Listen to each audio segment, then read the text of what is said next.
السلام علیکم ورحمۃ اللہ وبرکاتہ. الحمد للہ وکفى وسلام علی عباده الذین اصطفى اما بعد. اعوذ باللہ من الشیطان الرجیم. بسم اللہ الرحمن الرحیم. ومن آیاته ان خلق لكم من انفسكم ازواجا لتسكنوا الیہا وجعل بينكم مودة ورحمة. وقال صلى الله عليه وآله وسلم خير متاع الدنيا المرأة الصالحة. سبحان ربك رب العزة عما يصفون وسلام على المرسلين والحمد لله رب العالمين. اللهم صل على سيدنا محمد وعلى آل سيدنا محمد وبارك وسلم. اللهم صل على سيدنا محمد وعلى آل سيدنا محمد وبارك وسلم. اللهم صل على سيدنا محمد وعلى آل سيدنا محمد وبارك وسلم. عربی زبان میں وہ مکان جس میں انسان رہتا ہے اس مکان کو سکن کہتے ہیں. سکن کا لفظ عربی زبان کے مادے سکون سے نکلا ہے اور اس میں اس بات کی طرف اشارہ چھپا ہے کہ انسان کو دنیا میں سکون اپنے گھر میں ملتا ہے. انسان کے لیے سکون کا جو سرچشمہ اور مرکز ہے، سکون کی جو جگہ ہے وہ اس کا گھر ہے. اس کی دکان نہیں ہے، اس کا دفتر نہیں ہے، اس کا کھیت نہیں ہے، اس کا شو روم نہیں ہے، دنیا کے سجے سجائے ہوائی اڈے نہیں ہیں، بلکہ اس کو سکون اپنے گھر میں آ کر ملتا ہے. ایک انسان کا گھر چاہے ٹوٹا پھوٹا ہو، کچا اور سادہ ہو، جھونپڑی ہو اور اس میں آرام کا بظاہر سامان نہ بھی ہو، لیکن ایسے ایک غریب کمزور انسان کو بھی جو سکون اپنے گھر میں آ کر ملتا ہے، اپنی جھونپڑی میں آ کر ملتا ہے، وہ کہیں نہیں ملتا. گھر کے اندر کے سکون کا سرچشمہ اللہ تعالیٰ نے عورت کو بنایا ہے. یہ اعزاز ہے، یہ ایک بہت ہائیسٹ اسٹیٹس ہے، بہت نازک ذمہ داری ہے جو اللہ تعالیٰ نے اپنی بندیوں کے اوپر بڑے بھروسے کے ساتھ ڈالی ہے. یہ بات میں اپنی طرف سے نہیں کہہ رہا، قرآن مجید کی اس آیت میں اللہ نے خود یہ راز فاش کیا ہے. صاف فرما دیا مردوں سے، جن مردوں میں انبیاء علیہ السلام بھی ہیں، جن مردوں میں اولیاء اللہ بھی ہیں، جن مردوں میں بڑے بڑے نیک بزرگ بھی ہیں، ان سے بھی کہا اور ہمارے جیسے عام مردوں سے بھی کہا کہ ہماری تخلیق کے اس پلان کو اچھی طرح سمجھو اور ہماری اس نشانی پر بھی غور کرو کہ اس نے تمہارے لیے تمہارے ہی اندر سے، تمہارے ہی وجود کے حصے سے تمہاری بیویوں کو، تمہارے جوڑوں کو بنایا. اور کیا مقصد ہے اس کا؟ عورت کے پیدا کرنے کا کیا مقصد ہے؟ اللہ تعالیٰ نے صاف ارشاد فرمایا لِتَسْكُنُوا إِلَيْهَا، تاکہ تم کو ان کے ذریعے سے سکون ملے. کیا بلند مقام ہے عورت کا، کتنی حسین ذمہ داری ہے عورت کی. یہ معمولی بات نہیں ہے. اگر عورتیں صرف یہ سن کر نماز شکر پڑھنے کی نیت کر لیں اور اللہ سے کہیں کہ اے رب کریم، آج معلوم ہوا کہ آپ نے ہم کو سکون کا سرچشمہ بنایا ہے، آپ نے امید ظاہر کی ہے ہم سے کہ ہم سے پورے گھر والوں کو سکون ملے گا۔ دنیا بھر کا تجربہ ہے، اگر گھر بڑے شاندار ساز و سامان سے سجا ہو، بہت خوبصورت بنگلہ ہو، بہترین فرنیچر ہو، شاندار کاریں ہوں، بہترین کراکری ہو، ہر چیز بہت بہترین کوالٹی کی ہو، لیکن گھر کی عورت کا مزاج اچھا نہ ہو، اس کے چہرے پر مسکراہٹ نہ ہو، اس کا دل خوش نہ رہتا ہو، وہ خود غیر مطمئن رہتی ہو، تو یہ سارے ساز و سامان سے سجے ہوئے گھر میں بھی گھر والوں کو سکون نہیں ملتا۔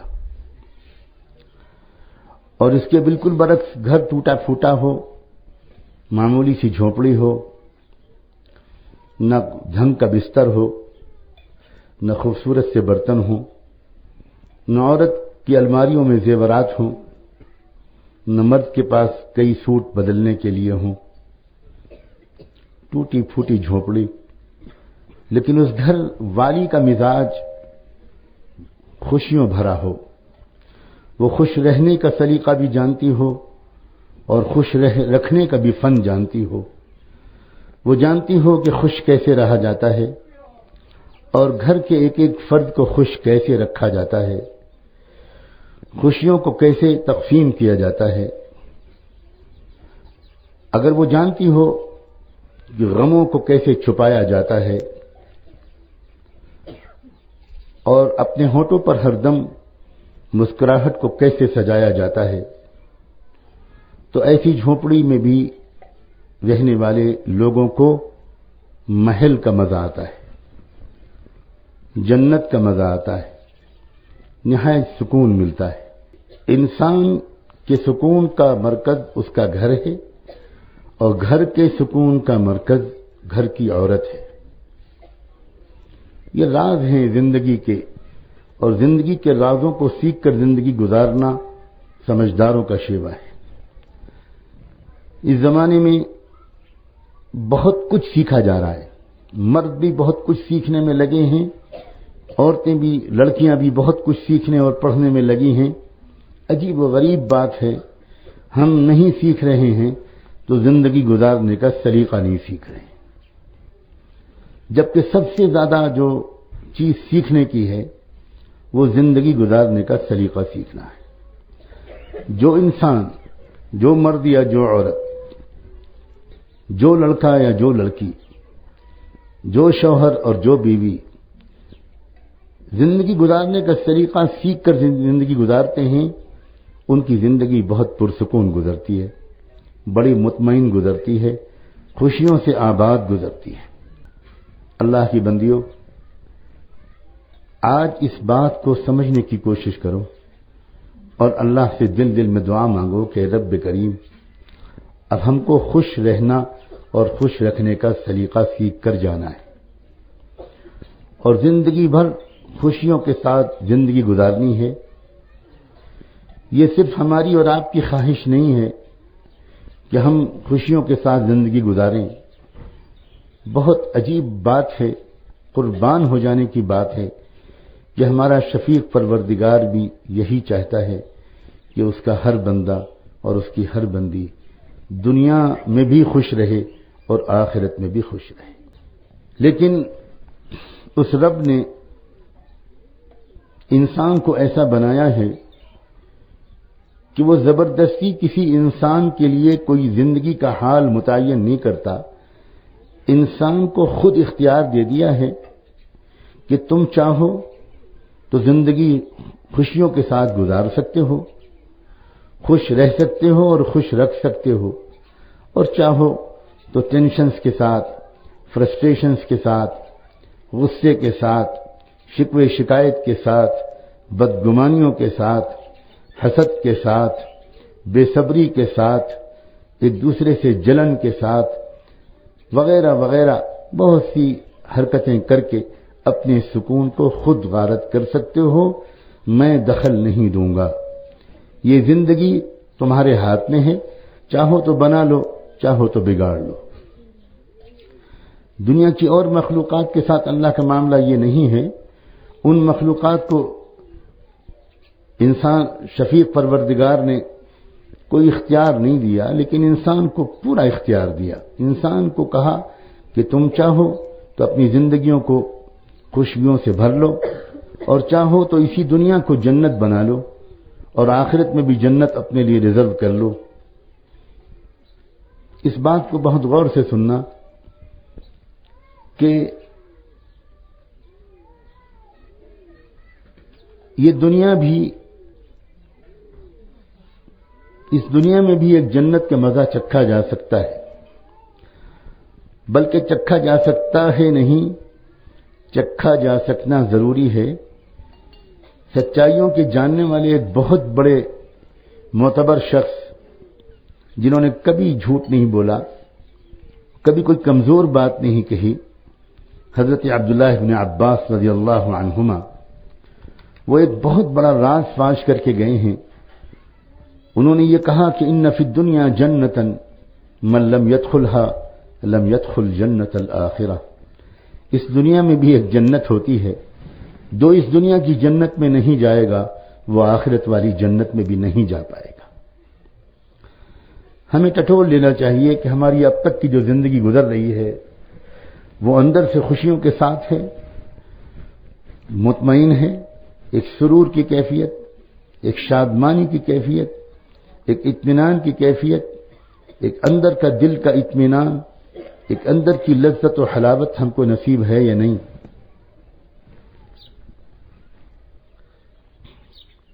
آپ کے دل میں یہ خیال، یہ سوال اب ضرور پیدا ہو رہا ہوگا کہ اگر یہ بات اتنی اہم ہے کہ سکون کا مرکز گھر ہوتا ہے، اور گھر کے اندر سکون اور خوشیوں کی اصل ذمہ داری گھر کی عورت پر ہے، تو آخر ہم کو معلوم ہونا چاہیے کہ ہم آخر کیسے خوش رہیں۔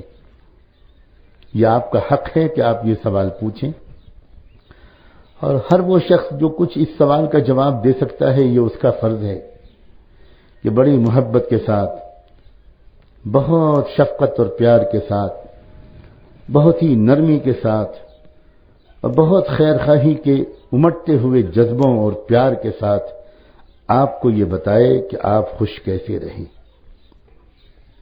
کیونکہ آپ کی خوشی پر دار و مدار ہے پورے گھر کی خوشیوں اور سلامتیوں کا۔ عام طور سے ہم لوگ جو سمجھتے ہیں وہ یہ سمجھتے ہیں کہ اگر ہمارے پاس بہت زیور ہوں گے، بہت میک اپ کا سامان ہوگا، بہت سے سوٹ ہوں گے، اور میچنگ قسم کے سینڈلز ہوں گے، اور یہ ہوگا اور وہ ہوگا، اور ہمارے پاس 2-3 لیٹسٹ ماڈل کی کاریں ہوں گی، تو ہم بہت خوش رہیں گے۔ بے شک یہ سب چیزیں اگر حلال طریقے سے ملیں اور ان کے صحیح استعمال کا سلیقہ بھی ہمارے پاس ہو تو اللہ کی یہ سب چیزیں نعمتیں ہیں، بے شک یہ نعمتیں ہیں، ان میں سے کوئی چیز حرام نہیں ہے۔ لیکن یہ بات بھی بالکل درست ہے کہ خوشیوں کا دار و مدار ان چیزوں پر نہیں ہے، خوشی کی کیفیت دل کے اندر کی کیفیت ہے۔ خوشی کا تعلق باہر کے کپڑوں اور زیوروں سے نہیں ہے، کاروں اور بنگلوں سے نہیں ہے۔ اگر ایسا ہوتا تو دنیا کے سارے مالدار ہمیشہ خوش رہا کرتے، لیکن ہم تو اس بات کو پوری دنیا میں گھوم پھر کر خوب دیکھ رہے ہیں کہ دنیا میں جتنے مالدار ہیں، اگر ان کو اللہ سے تعلق نصیب نہیں ہے، اور ان کو اپنے دل کے خوش کرنے کے حقیقی سامان نصیب نہیں ہے، اگر ان کو اللہ کی یاد نصیب نہیں ہے، اگر ان کے پاس صبر اور شکر جیسی صفتیں نہیں ہیں، اور ان کے پاس بہت خزانہ ہے، بہت دولت ہے، تو وہ دنیا میں سب سے زیادہ پریشان نظر آتے ہیں۔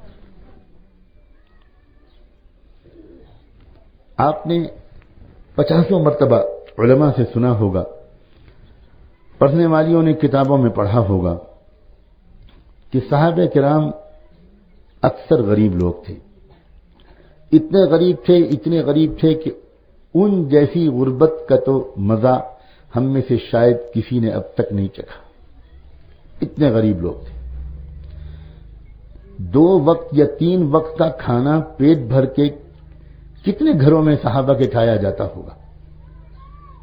کتنے گھروں میں صحابہ کے گھر میں آرام کے سامان رہے ہوں گے. آپ اندازہ کر سکتی ہیں. بہت غربت تھی ان کے اندر. لیکن کیا کبھی آپ نے سنا ہے کوئی بڑے سے بڑا دشمن بھی کیا یہ کہہ پایا ہے کہ فلاں صحابی کے گھر میں بڑی بے سکونی تھی، بہت پریشانی تھی، بار بار تو میں ہوتی تھی، جھگڑا ہوتا تھا، اور بیوی میکے چلی جاتی تھی کہ میں نہیں رہوں گی اس غریب گھر میں، اور بار بار ماں باپ اپنی بیٹیوں کو بٹھا لیا کرتے تھے، اور بار بار پنچایتیں ہوتی تھیں، اور بار بار ساس اور بہو کے جھگڑے ہوتے تھے، نند اور بھاوج کے درمیان مسائل کھڑے ہوتے تھے. کبھی کچھ سنا ہے کسی نے؟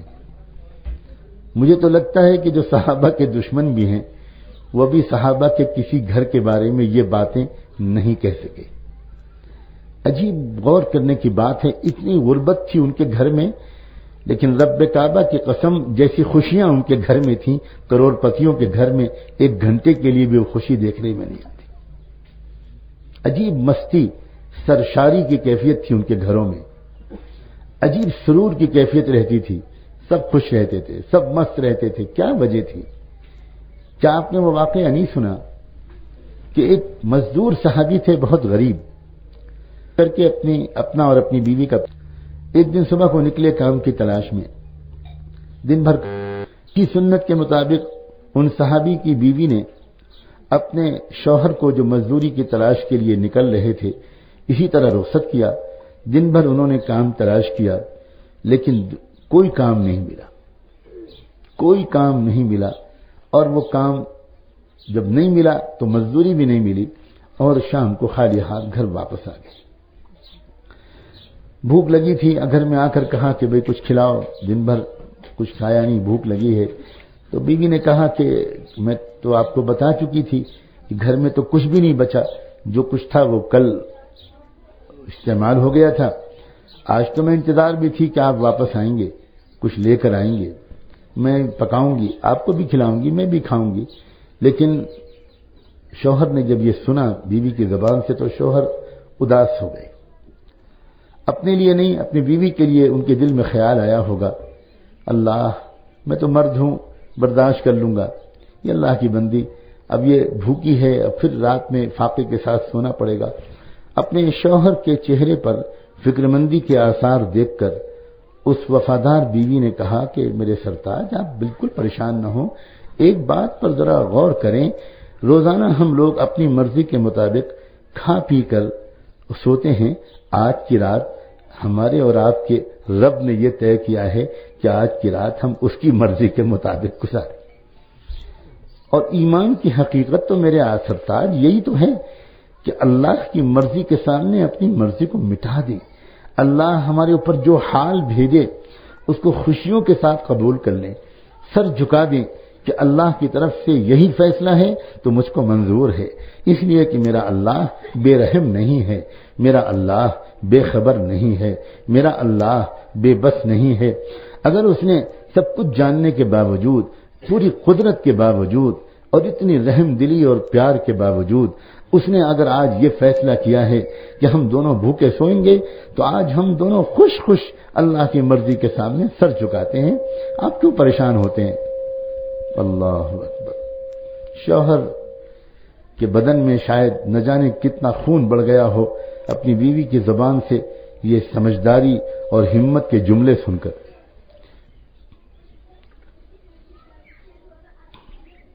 جاننا چاہیے عورتوں کو کہ دنیا میں کسی بڑے سے بڑے بزرگ کی نصیحت سے مردوں کو شاید وہ حوصلہ نہیں ملتا جو اپنی بیوی کے ایک سمجھداری کے جملے سے ملتا ہے. ایک حوصلے کا جملہ، ایک ہمت بڑھانے والا جملہ، ایک استقامت سے بھرپور جملہ، ایک اللہ کی محبت اور اللہ کے حوالے سے کہا ہوا جملہ شوہر کے اندر ہمت کی روح پھونک دیتا ہے. چنانچہ ان شوہر کو حوصلہ ملا، بہت اچھا، اب دونوں اللہ کی مرضی کے مطابق بھوکے سو گئے۔ دوسری صبح کو پھر شوہر کام کی تلاش میں نکلے، پھر بیوی نے سنت کے مطابق دروازے تک آ کر رخصت کیا، لیکن اللہ کی مرضی کہ دوسرے پورے دن کی کام کی تلاش کے باوجود دوسرے دن بھی ان کو کام نہیں ملا۔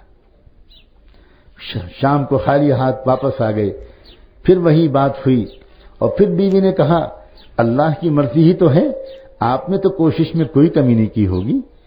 انہوں نے کہا کہ میں تو دن بھر کام کی تلاش میں رہا، کوئی کام ہی نہیں ملا، میں کیا کروں، میں خالی ہاتھ واپس آ گیا۔ بیوی نے کہا اللہ نے یہی طے کیا ہے، بس ہم راضی ہیں اللہ پر۔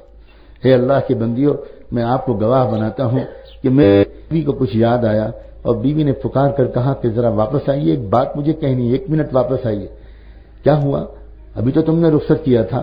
کہنے لگی ایک بات کہنا چاہتی تھی، بھول گئی۔ میں آپ سے کہنا ہی چاہتی تھی کہ اتنے دن سے میں آپ کے ساتھ ہوں، اور آپ کے تقوی کی میں سب سے بڑی گواہ ہوں۔ میں جانتی ہوں آپ اپنے لیے کوئی غلط کام نہیں کریں گے، لیکن مجھ سے آپ کو جتنی محبت ہے اور آپ میرا جتنا خیال رکھتے ہیں، اس کی وجہ سے مجھ کو اس بات کا تھوڑا سا ڈر لگ رہا ہے کہ کہیں آپ، اگر آج بھی آپ کو کوئی کام نہ ملا تو میری وجہ سے کوئی حرام لقمہ لے کر نہ آ جائیں۔ اللہ کے لیے اگر آج بھی آپ کو کوئی کام نہ ملا تو خالی ہاتھ واپس آ جائیے گا، مگر خدا کے لیے کوئی حرام لقمہ لے کر نہ آئیے گا۔ سلام ہو اس اللہ کی بندی پر، سلام ہو اس کے ایمان پر، اس کی سمجھداری پر، اس کے تقوی پر۔ اس قسم کی عورتیں ہمیشہ خوش رہا کرتی تھیں، اور اس قسم کی عورتیں پورے گھر میں خوشیوں کی بارش، خوشیوں کی شبنم ہر ایک کے سینے پر ٹپکایا کرتی تھی۔ کوئی شکوہ شکایت نہیں، کوئی لڑائی جھگڑا نہیں، کوئی ٹینشن نہیں، بہت پیار محبت سے رہا کرتے تھے وہ لوگ۔ اتنی غربت کے باوجود وہ اتنے خوش رہتے تھے، اور خاصے کھاتے پیتے ہونے کے باوجود ہمارے بہت کم گھروں میں خوشیاں ہیں۔ اس لیے کہ خوشیوں کا تعلق بینک اکاؤنٹ سے نہیں ہے، خوشیوں کا تعلق مکان میں لگے ہوئے ٹائل سے نہیں ہے، خوشیوں کا تعلق ان چیزوں سے نہیں ہے، خوشیوں کا تعلق تو دل کی کیفیت سے ہے۔ کیا آپ نے وہ واقعہ نہیں سنا؟ بار بار سنا ہوگا کہ ایک صحابی اللہ کے دین کے پھیلانے کے لیے، اللہ کے بندوں تک اللہ کی محبت کا پیغام پہنچانے کے لیے لمبے سفر پر گئے ہوئے تھے، واپس آئے تو سنت کے مطابق پہلے سے اپنی بیوی کو اطلاع کر دی کہ فلاں وقت پہنچ رہا ہوں۔ یہ بھی سنت ہے۔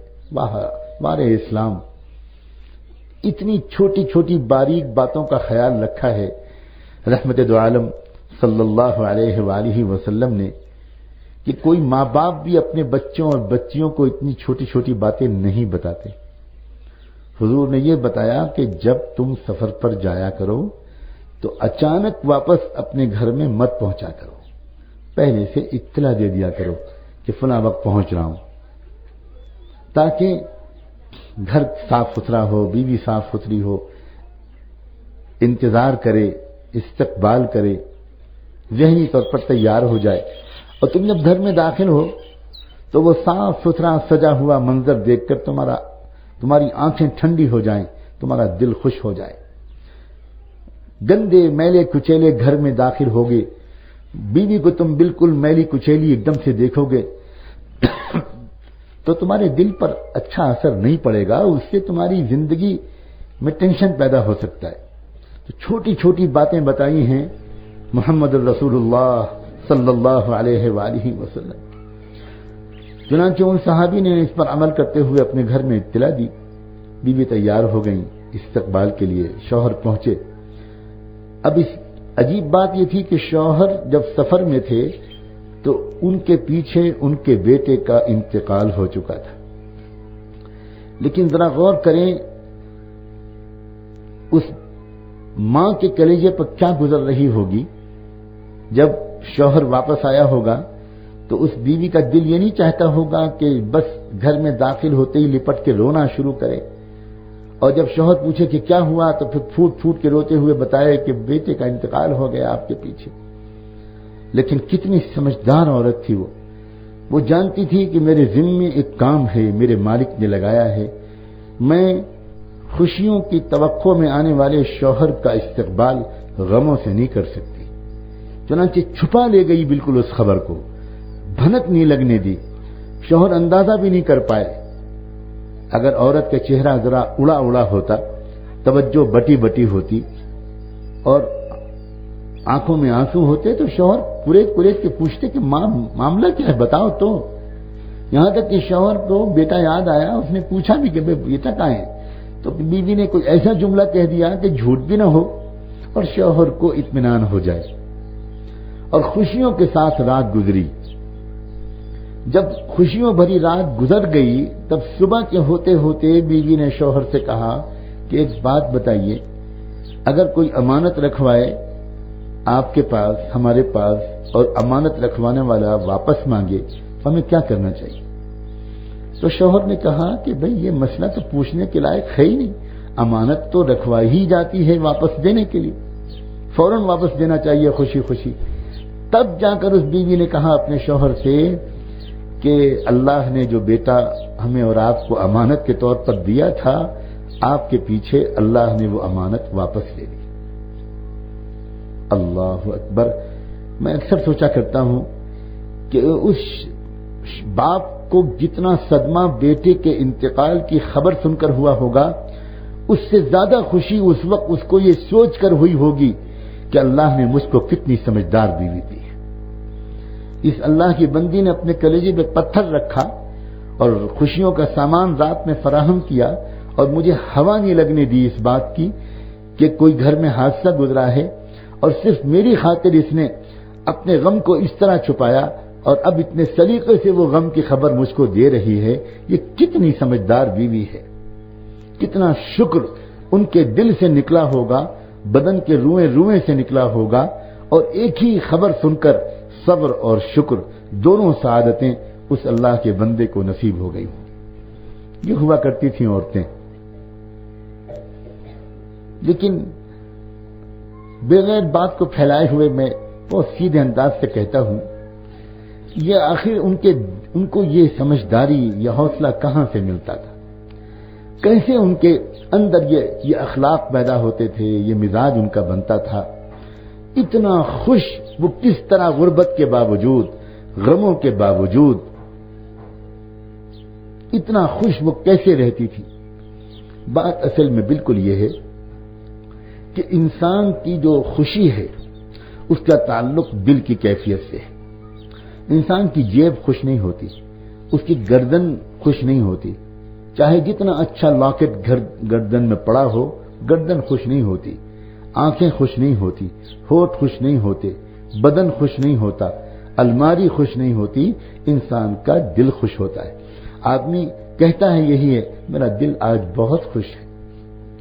خوشی کا تعلق دل سے ہے، اور دل کی خوشی کا تعلق ان چیزوں سے نہیں ہے، اگرچہ یہ سب چیزیں بھی نعمت ہیں، لیکن دل کی خوشی کا تعلق تو اصل میں دل کی کیفیت سے ہے۔ اگر کسی عورت کے دل میں کا مزاج یہ بن جائے کہ وہ اللہ سے جڑی رہے، اللہ اللہ کرتی رہے، اللہ کو یاد کرتی رہے، اپنی تقدیر پر راضی رہے، مست رہے، مگن رہے، جی لگا کر نماز پڑھے، اچھا سجدہ کرے، اچھا رکوع کرے، اپنے آنچل پھیلا کر 24 گھنٹے میں ایک مرتبہ، اور کیا اچھا ہو کہ تہجد کے وقت اپنے اللہ سے اپنا رونا رو لے، اللہ سے اپنا غم کہہ دے، کسی اور سے کبھی نہ کہے، اللہ سے مانگ لے، اللہ تعالیٰ سے خوب جی جان سے دعا کر لے۔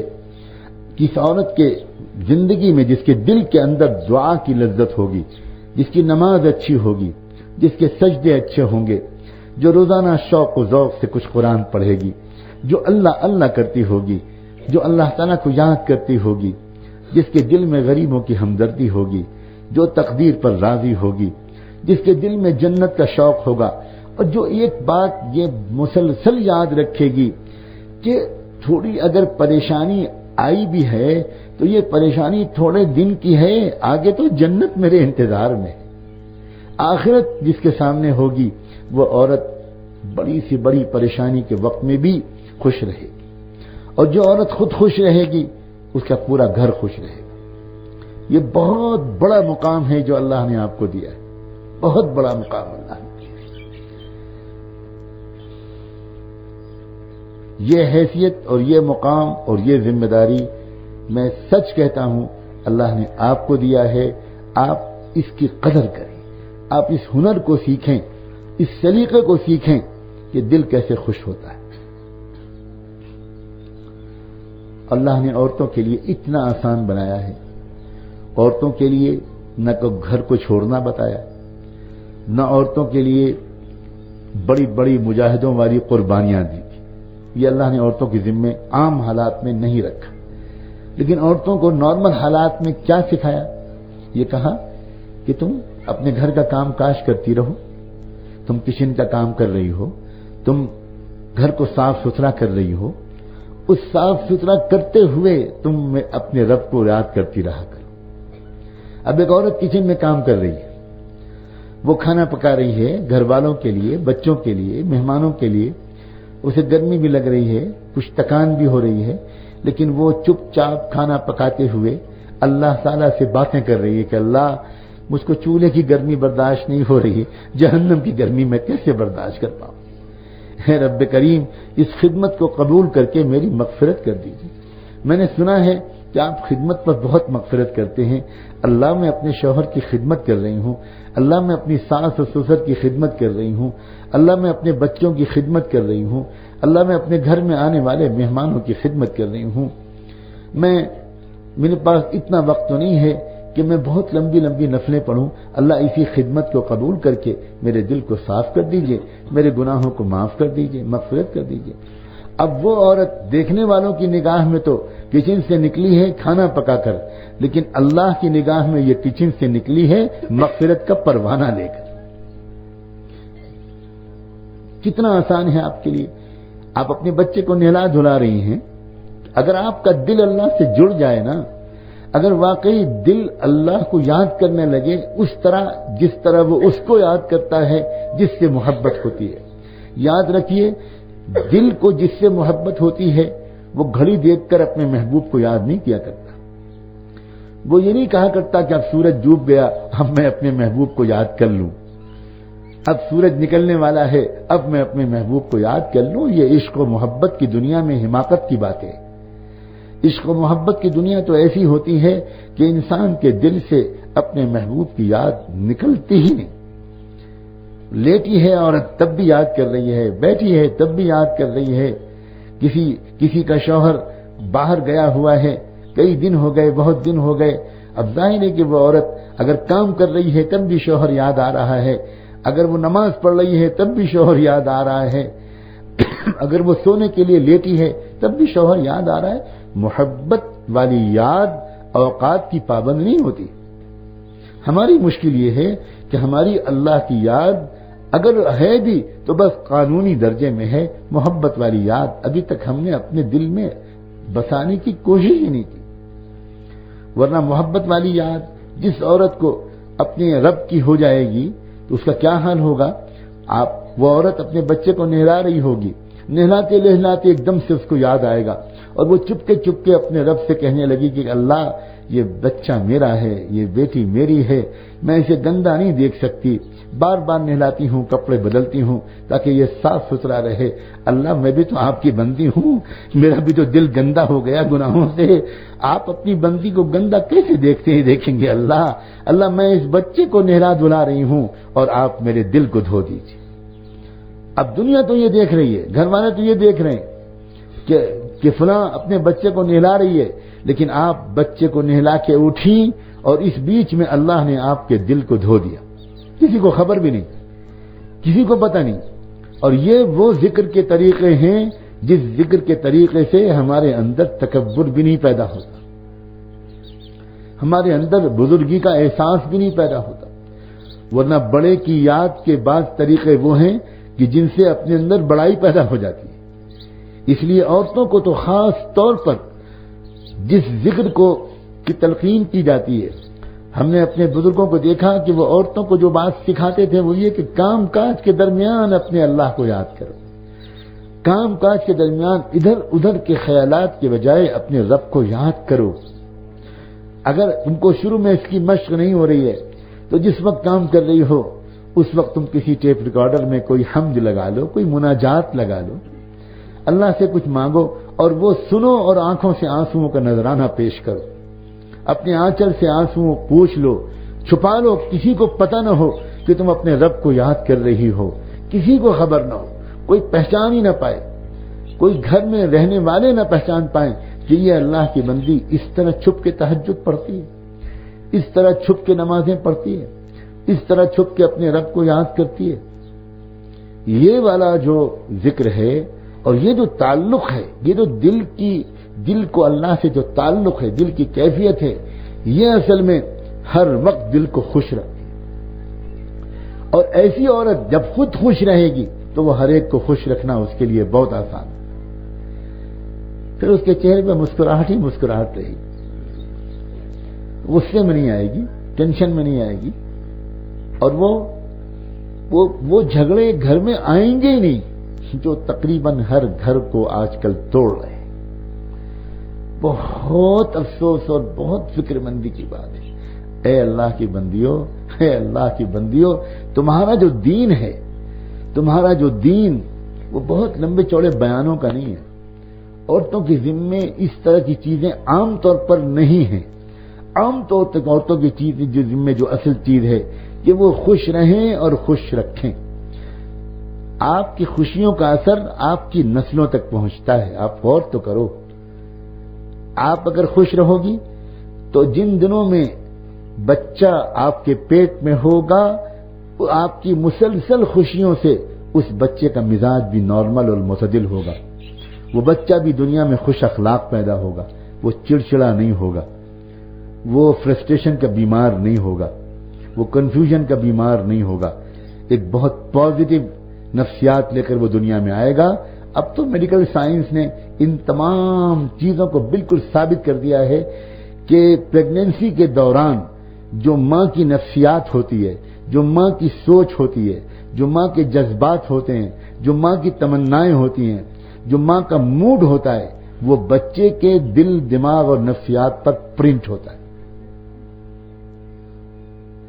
اب کتنا بڑا مسئلہ ہے، کون ماں نہیں چاہتی کہ میرا بچہ جو دنیا میں آئے ہنستے کھیلتے مزاج کے ساتھ آئے، غصے ور نہ ہو، چڑچڑا نہ ہو۔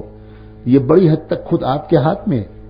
آپ اگر ان دنوں میں غصہ کریں گی، چڑچڑاہٹ کریں گی، ذرا سی بات پر کچھ ناراض ہو جائیں گی تو بہت برا اثر بچے کے اخلاق پر اور بچے کے مزاج پہ پڑے گا۔ پھر جن دنوں میں ایک ماں اپنے بچے کو دودھ پلاتی ہے، فیڈنگ کرتی ہے، وہ خالی دودھ نہیں پلاتی۔ اس بات کو سمجھنا چاہیے ہماری عورتوں کو کہ دودھ پلاتے وقت جو ماں کی قلبی کیفیت ہے، جو ماں کی ذہنی کیفیت ہے، جو ماں کی نفسیاتی کیفیت ہے، جو ماں کا موڈ ہے، اس وقت جو اس کے جذبات ہوتے ہیں، اس وقت جو اس کی تمنائیں ہوتی ہیں، اس وقت جو باتیں وہ زبان سے بول رہی ہوتی ہے، دماغ سے سوچ رہی ہوتی ہے، وہ سب چیزیں بچے کے اندر منتقل کر رہی ہوتی ہے۔ اب یہ کتنا نازک معاملہ ہے، کیا بتائیں۔ میں کتنے دکھ کے ساتھ کہتا ہوں، آج کی مائیں اپنی بچیوں کو یہ سب کچھ نہیں سکھاتی، کچھ نہیں خبر ہے ہماری بچیوں کو۔ وہ اسکول کالج میں بھیج دی جاتی ہیں اور وہاں بالکل آرٹیفیشل پڑھائی ہوتی ہے۔ بچیوں کو زیادہ تر وہ سبجیکٹس پڑھائے جا رہے ہیں جن کا ان کی زندگی سے کوئی لینا دینا ہی نہیں ہے، کوئی تعلق ہی نہیں ہے۔ جن چیزوں کی ان کو ضرورت پڑنی ہے زندگی میں وہ ان کو سکھایا نہیں جاتا، نہ اسکول کالج میں اور نہ گھر میں۔ نہ ماں کو فرصت ہے، نہ ماں کو سلیقہ ہے، نہ ماں کو خود پتہ ہے۔ وہ بیٹی کو چھوڑ دیتی ہے، بیٹی کالج جاتی ہے، کالج جانے اس کو موبائل بھی ساتھ میں تھما دیا جاتا ہے اور وہ انٹرنیٹ پہ بھی بیٹھتی ہے۔ پھر موبائل کہاں کہاں یوز ہوتا ہے، کن کن لڑکوں سے باتیں ہوتی ہیں، انٹرنیٹ پر کیا کیا ہوتا ہے اور بات کتنی آگے بڑھ جاتی ہے۔ اور جب یہ زخم پھٹ جاتا ہے اور جب پانی سر سے اونچا ہو جاتا ہے تب بھاگتے پھرتے ہیں، حضرت دعا کر دیجئے اور حضرت تعویذ لکھ دیجئے اور حضرت یہ کر دیجئے۔ اصل آپ کی ذمہ داری خود سمجھنا، زندگی کے ہنر کو، زندگی کے فن اور سلیقے کو خود سمجھنا، اور بچیوں کو سسرال جانے سے پہلے سب کچھ زیادہ تر سمجھا کر بھیجنا، یہ آپ کا کام ہے۔ اور آپ کے ذمے اصل دین یہ ہے. مجھے یہ کہنے میں کوئی تعمل نہیں. ہماری بعض عورتیں اس طرح کی کچھ مزاج ہم کو سننے کو ملتا ہے. میں یہاں کے بارے میں تو نہیں جانتا، لیکن میں بہت سی علاقوں کے بارے میں ایسی باتیں سنتا ہوں کہ بعض عورتیں ہیں، آج یہاں بیان، آج ان کا یہاں بیان، آج یہاں تعلیم، آج وہ یہاں آپا بن کے جا رہی ہیں، آج وہ وہاں جا رہی ہیں. یہ سب وہ کر رہی ہیں اور روزانہ کر رہی ہیں، لیکن گھر میں بری حالات ہیں ساس اور بہو کے درمیان. وہی آپا جو ادھر ادھر جا کر بیان کر رہی ہیں، وہی اپنی بہو کو ٹارچر کر رہی ہیں. ان کے اپنے بہو کے ساتھ تعلقات اچھے نہیں ہیں. یہ بالکل عورت کا دین نہیں ہے. مجھے کوئی ہچکچاہٹ اس کے کہنے میں نہیں ہے. عورت کی دینداری اصل میں اپنے گھر کو سجانے میں ہے. اپنے گھر کو خوبصورت بنائیے، جنت کا نمونہ بنائیے، خوشیوں کا گہوارہ بنائیے، اور ساس اور بہو کے درمیان وہ تعلق برت کر دکھائیے جو آج کل ماں اور بیٹیوں کے درمیان دیکھنے کو نہیں ملتا. یہ ہے عورت کی دینداری.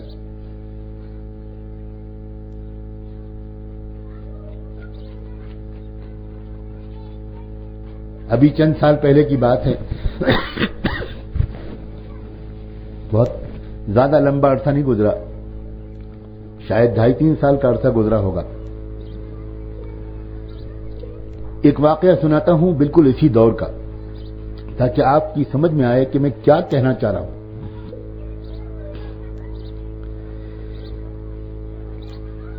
ایک خاتون سلسلے میں داخل ہوئی، بیعت ہوئی، اور الحمدللہ ایسی پابندی سے معمولات کیے انہوں نے. اس اللہ کی بندی نے ایسی تیزی کے ساتھ اللہ سے تعلق اپنا بڑھایا. میرے گمان کے مطابق میں جو بھی ان کے حالات سنتا تھا، وہ ہر مہینے 2 مہینے میں مجھے اپنے حالات لکھ کر بھیجتی تھی، اور مجھ کو اندازہ ہوتا تھا کہ شاید یہ اللہ کی بندی اللہ کی بڑی خوش نصیب بندی. بڑی تیزی کے ساتھ وہ گناہوں سے چھٹکارا پانا، نیکیوں کی پابندی، دل کی صفائی، معاملات کی صفائی، اخلاق کی بہتری، زبان کا میٹھاپن، ہر مہینے 2 مہینے میں کوئی 1-2 بہت اچھی خبر وہ سناتی تھی. ایک مرتبہ انہوں نے مجھ سے کہا، اصلاحی تعلق بیعت ہونے کے تقریباً سال بھر کے بعد، کہ حضرت میرا ایک بیٹا ہے، اللہ کا فضل ہے، نیک ہے، تقوی والا ہے، بہت احتیاط کی زندگی گزارتا ہے، باہر جاب ہے، وہ آ رہا ہے، وہ بھی انشاءاللہ آپ سے بیعت ہوگا، اور اب مجھ کو یہ فکر ہے کہ میں اس کی شادی کر دوں. تو میں ڈھونڈ رہی ہوں ایک ایسی بچی جو واقعی پاک دامن ہو، اللہ سے محبت کرنے والی ہو. حضرت خاص طور پر دعا کر دیجئے اور بڑے حضرت سے دعا کرا دیجئے، اور جس طرح بھی آپ دعا کر سکیں کیجئے. آپ عمرے پہ جائیں تو وہاں دعا کیجئے کہ میرا ایک ہی بیٹا ہے، میں چاہتی ہوں کہ مجھے ایسی بہو ملے جو میرے گھر کو جنت بنا دے، اور دونوں پاک دامنی کے ساتھ بہت احتیاط کے ساتھ اچھی زندگی گزاریں، ایک دوسرے کی مدد کریں. اصل تو ماں کی دعا ہوتی ہے، دعا تو ہم سب نے کی، لیکن اس اللہ کی بندی نے کس طرح دعا کی ہوگی. واقعی اللہ تعالیٰ نے عجیب و غریب طریقے سے اس کے بیٹے کے لیے ایک رشتے کا انتظام کیا. میں پوری تفصیل تو نہیں سنا سکتا. ایک خواب میں رہنمائی ہوئی ان کی، اور اس ڈھونڈتے ڈھونڈتے اس لڑکی کو پا لینے میں کامیاب ہو گئی، اور بالآخر رشتہ ہوا اور شادی ہوئی. بہو بن کے وہ گھر میں آئی. 15 دن جب گزر گئے شادی کو اور سب مہمان رخصت ہو گئے اور زندگی نارمل ہوئی، تو مجھے ایک واقعہ سنایا اس ساس اور بہو دونوں نے ایک ساتھ ملاقات کر کے، اور یہ سنایا کہ ایک دن جب سب لوگ مہمان چلے گئے تو اس ساس نے اپنی بہو کو بلایا. مصلی پر بیٹھی تھی، وہ اشراق کے بعد کا وقت تھا، اور بہو کو بلا کر بٹھا کر یہ کہا کہ بیٹی، میں نے 1.5 سال دعا مانگی، خوب استخارے کیے کہ اللہ مجھ کو ایک نیک بہو دے دے. میں کس زبان سے شکر ادا کروں کہ میں سوچ بھی نہیں سکتی تھی کہ اللہ میری دعاؤں کو اس طرح قبول کرے گا. میری امیدوں سے بڑھ کر اللہ پاک نے مجھ کو بہو دے دی. میں بہت خوش ہوں تجھ سے، بہت خوش ہوں تم سے، تم نے واقعی آنکھوں کو ٹھنڈا کر دیا. میں تم سے بیٹا صرف ایک بات کہنا چاہتی ہوں کہ دیکھ رہی ہو میرے بال اب سفید ہو رہے ہیں، اور اب مجھے نہیں لگتا کہ میں بہت دن دنیا میں رہوں گی. میں اب تک گھر کو اکیلے چلاتی تھی، اور کام کاج کی مصروفیت کی وجہ سے مجھے جی بھر کے کچھ موقع نہیں ملتا تھا. اب بیٹی میری اتنی مدد کرو، یہ چابیاں رکھ لو، یہ کچن کی بھی چابی ہے، یہ سیف کی بھی چابیاں ہیں، اب گھر کی مالکہ تم ہو، اب تم سنبھالو، اور مجھے ذرا زیادہ موقع دے دو صبح شام دونوں وقت، میں ذرا جی بھر کے نفلیں پڑھوں، قرآن کی تلاوت کروں، خوب اللہ سے لو لگاؤں، خوب اللہ سے مانگوں، اور مجھ کو یہ ٹینشن نہ رہے کہ ناشتہ بنانا ہے اور یہ کرنا ہے اور وہ کرنا ہے. تو ذرا میں تمہارے کام میں تمہاری مدد کروں گی، لیکن مجھ کو موقع دے دو کہ میں ذرا اب موت کی تیاری بڑھا لوں، اب زیادہ دن نہیں بچے.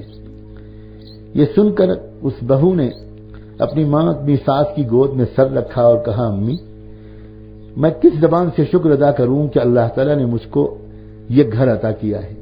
میں کب سے دعا مانگتی تھی کہ اللہ مجھ کو ایک ایسا گھر دے دیجئے جہاں نمازوں کی پابندی ہو، جہاں پردے کی پابندی ہو، جہاں آپس میں محبتیں ہوں، جہاں خوب اچھا ماحول ہو. میری امید سے بہت بڑھ کر اللہ نے مجھ کو ایسا ماحول دیا. آپ نے مجھ کو ایسی محبت دی کہ مجھے لگتا ہی نہیں کہ میں اپنی ماں کی گود سے دور آئی ہوں، اور آپ کے بیٹے نے مجھ کو ایسی محبت دی کہ مجھے دنیا میں اب کسی چیز کی کمی کا احساس ہی نہیں ہے. میں بہت خوش ہوں. اور امی یہ چابیاں آپ ہی کے پاس رہیں گی، گھر کی بڑی آپ ہی رہیں گی. میں تو آپ کی ایک کنیز اور باندی کے طور پر آئی ہوں. یہ میری سعادت ہے کہ میں آپ کی خدمت کروں. امی آپ کو کوئی کام نہیں کرنا ہے، آپ بس اللہ اللہ کرے، سارا کام میں کروں گی. امی بس ایک درخواست ہے کہ جب آپ معمولات پورے کر کے دعا کے لیے ہاتھ اٹھائیں تو میرے لیے بھی دعا کر دیا کریں. اللہ اکبر، کیسی خوش نصیب ساس ہے اور کیسی خوش نصیب بہو ہے. یہ ہے عورت کی دینداری. عورت کی دینداری اس میں ہے اللہ کی بندیوں، اس میں ہے کہ آپ خوش رہیں اور خوش رکھیں، اور آپ اپنے بچوں اور بچیوں کی بہترین تربیت کریں. یہ اصل ذمہ داری آپ کی ہے، کیونکہ جتنا وقت شروع کے سالوں میں بچہ اور بچی آپ کے پاس رہتا ہے، جتنا وہ آپ سے قریب رہتا ہے، جتنا وہ آپ کے بدن سے چمٹا رہتا ہے، جتنا وہ آپ سے مانوس رہتا ہے، وہ اتنا اپنے باپ سے نہیں ہوتا. ماؤں کی اصل ذمہ داریاں یہ تھی، جب تک ہماری مائیں، ہماری عورتیں اس زندگی کی سائنس کو سیکھ کر جیتی رہیں، خوش رہیں اور خوش رکھتی رہیں، اور اپنے بچوں کو اور بچیوں کو زندگی کے اتار چڑھاؤ سکھاتی رہیں، خصوصاً اپنی بچیوں کو وہ اس کے لیے تیار کرتی رہیں کہ دیکھو تم کو کسی دوسرے گھر کی زینت بننا ہے، اور یاد رکھنا کہ دوسرے گھر جب جاؤ گی تو بہت سے مسائل آئیں گے. اب پہلے سے آگاہ کر دیا جائے. تمنائیں خالی لے کر مت جانا.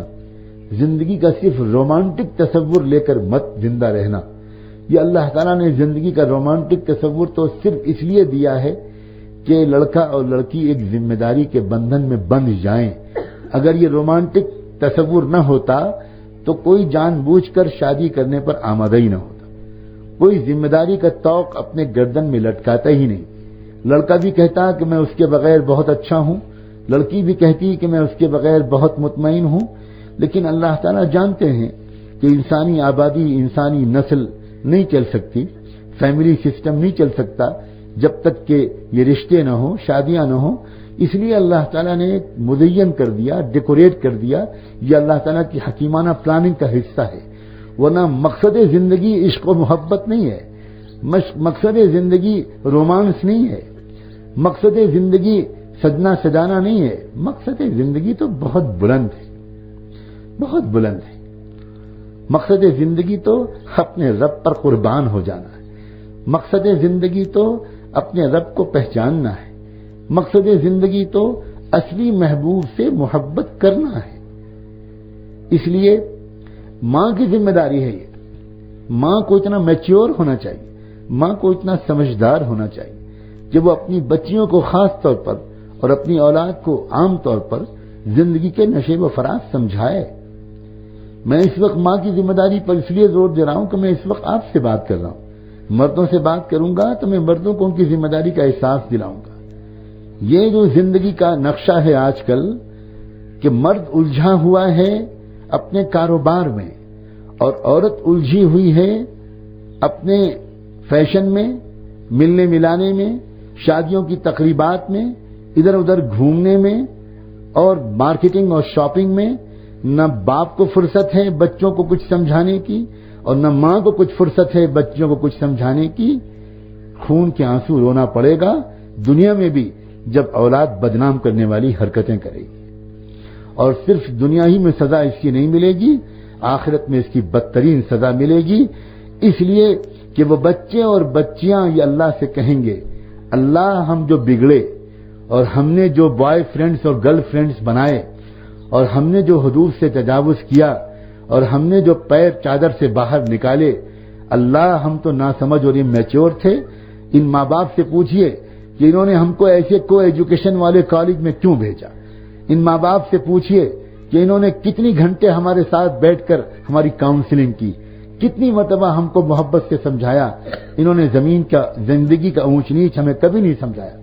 یہ کبھی آتے تھے تو غصہ تو کرتے تھے لیکن دوستانہ انداز سے ہمیں سمجھاتے نہیں تھے. انہوں کے اور ہمارے درمیان فاصلے تھے. ہمارا باپ اتنا جلالی تھا کہ ہم ان سے بات ہی نہیں کر سکتے تھے. جو باپ جلالی ہوگا وہ اپنے بچے کو خود دوستوں کی طرف دھکیل رہا ہے. باپ کو بچوں کا دوست بن جانا چاہیے. حضور اکرم صلی اللہ علیہ وسلم سے بہتر دنیا میں آج تک کوئی باپ نہیں پیدا ہوا. حضور پاک صلی اللہ علیہ وسلم سے زیادہ شفقتوں کی بارش کرنے والا اپنی بچیوں کے ساتھ. آپ کو کوئی بیٹا تو اللہ نے دیا نہیں، جو دیے وہ جلدی جلدی اٹھا لیے. لیکن دنیا کی کیا خوش نصیب بیٹیاں تھیں وہ، اس اعتبار سے کہ ان کے باپ رسول تھا. میں صرف اس اعتبار سے نہیں کہہ رہا، میں صرف اس اعتبار سے نہیں کہہ رہا ہوں کہ حضرت فاطمہ، حضرت رقیہ، حضرت کلثوم کے باپ سید الانبیاء تھے اور فلاں تھے اور فلاں تھے. میں تو اس اعتبار سے کہہ رہا ہوں کہ وہ بیٹیاں اس بات کو اپنی آنکھوں سے دیکھتی تھیں کہ دنیا میں کوئی باپ اپنے بچوں سے اتنا پیار نہیں کرتا جتنا ہمارے باپ ہم سے کرتے. چھوٹی چھوٹی باتوں کا خیال رکھتے تھے آپ. لوگ کہتے ہیں کہ ہم مشغول بہت ہیں. میں پوچھنا چاہتا ہوں ان لوگوں سے کہ کیا اس آسمان کی آنکھوں نے محمد الرسول اللہ صلی اللہ علیہ وسلم سے بڑھ کر کوئی مشغول مرد دیکھا ہے؟ کتنا بڑا بوجھ ان کے کندھوں پر تھا. پوری انسانی تمدن کا رخ بدل دینا، پوری انسانی تہذیب کا قبلہ بدل دینا، تمام جاہلیت کے معاشرے کو مٹا کر ایک شاندار امت دنیا کو دے کر جانا. ادھر جہاد، ادھر صلح، ادھر سفر، ادھر خطرہ، ادھر حملہ، ادھر فاقہ، ادھر مہمان نوازی، ادھر استقبال، ادھر تعلیم، ادھر تزکیہ، ادھر امر بالمعروف، ادھر نہی عن المنکر، ادھر لمبی لمبی تہجدیں کہ پیر مبارک سوج جائیں، ادھر لمبے لمبے سجدے. اور اس مشغولیت کے باوجود وہ اپنی اولاد کو کتنا وقت دیا کرتے تھے. اے مردوں اور اے عورتوں، ذرا شرم کرو. کیا ہو گیا؟ کبھی ان کی کسی بیٹی کو یہ شکایت ہوئی کہ میرے باپ کو میرے لیے فرصت نہیں ہے، وہ دنیا بھر میں دین کا کام کر رہے ہیں، میرے لیے فرصت نہیں. عجیب انداز سے آپ اپنے وقت کو مینج کرتے تھے. ایک ایک سیکنڈ، ایک ایک منٹ استعمال کرتے تھے. کیا حضرت فاطمہ اس احسان کو کبھی بھول پائیں گے؟ جب بالکل چھوٹی سی بچی تھی حضرت فاطمہ، حضور پاک صلی اللہ علیہ وسلم کے پاس روتی ہوئی آئی. کیا ہوا بیٹی؟ ہوا کیا؟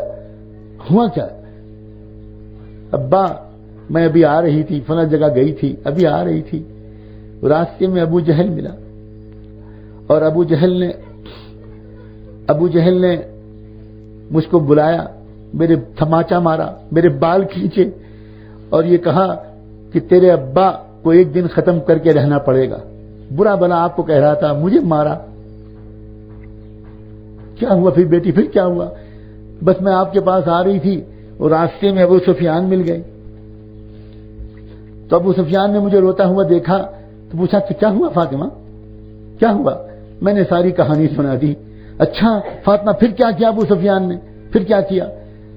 حضرت ابو سفیان نے یہ کیا کہ اچھا مجھے لے کے گئے اپنے ساتھ ابو جہل کے پاس اور ابو جہل کے کندھے پر اپنے نیزے کا کونا مارا اور مار کے کہا کہ ابو جہل، محمد کا دشمن اور مخالف میں بھی ہوں، لیکن ہم عربوں نے کبھی یہ ذلیل حرکت نہیں کی تھی کہ ہم اپنے دشمنوں کی معصوم بچیوں کو گال پر تماچا ماریں. ابو جہل، آج کے بعد سے اگر میں نے کبھی یہ حرکت تمہاری سنی، یہ دیکھی، تو میں اس تلوار سے تیری گردن دھڑ سے جدا کر دوں گا. ابو جہل اتنا ذلیل تو کب سے ہو گیا ہے؟ عربوں کے اندر یہ بگڑی ہوئی عادتیں کبھی نہیں تھیں کہ باپ کی لڑائی کا بدلہ معصوم بچی سے لیا جائے۔ حضور کی آنکھ میں آنسو آ گئے۔ فاطمہ کی زبان سے جب ابو سفیان کی یہ کہانی سنی تو سنو، اللہ حضور کو اپنی بچی کی یہ داستان غم کب تک یاد رہی۔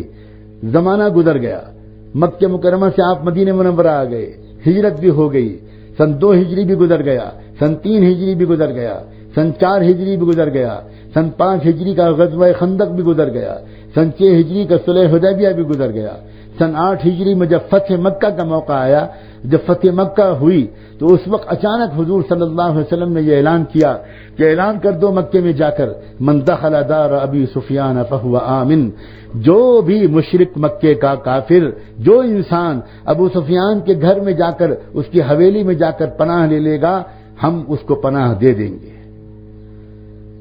جب فتح مکہ مکمل ہو گئی، حالات نارمل ہوئے، تو کسی نے ہمت کر کے پوچھا، اللہ کے رسول، ابو سفیان تو زندگی بھر آپ کی دشمنی کرتے رہے اور آپ نے اتنا بڑا اعزاز ان کے اسلام لانے سے پہلے ان کو دے دیا کہ جو ان کے حویلی میں جائے گا آج میں اس کو پناہ دوں گا۔ حضور نے فرمایا، مجھے بچپن میں فاطمہ کے ماں کے ساتھ جو ابو جہل نے بدسلوکی کی تھی اور ابو سفیان نے میری بیٹی کے جو آنسو پوچھے تھے اور جا کر ابو جہل سے جا کر جو سخت کلامی کی تھی، میں اس وقت سے دعا مانگتا تھا، اللہ مجھ کو موقع دے دینا کہ میں ابو سفیان کے احسان کا بدلہ چکا دوں۔ آج جب موقع آیا تو مجھے وہ بات یاد آ گئی اور میں نے احسان کا بدلہ احسان کے نیت سے دراصل یہ اعلان کیا تھا۔ کیا باپ تھے محمد رسول اللہ صلی اللہ علیہ وسلم۔ دین نام صرف نماز پڑھنے کا نہیں ہے، دین نام بہترین ماں بننے کا ہے، دین نام بہترین بیوی بننے کا ہے، دین نام بہترین ساس بننے کا ہے، دین نام بہترین بہو بننے کا ہے، دین نام بہترین نند بننے کا ہے، دین نام بہترین بھتیجی اور بھانجی بننے کا ہے، دین نام بہترین خالہ اور پھوپھی اور چچی بننے کا ہے، دین نام بہترین دادی اور نانی بننے کا ہے، دین نام بہترین پڑوسن بننے کا ہے۔ یہ ہے دین،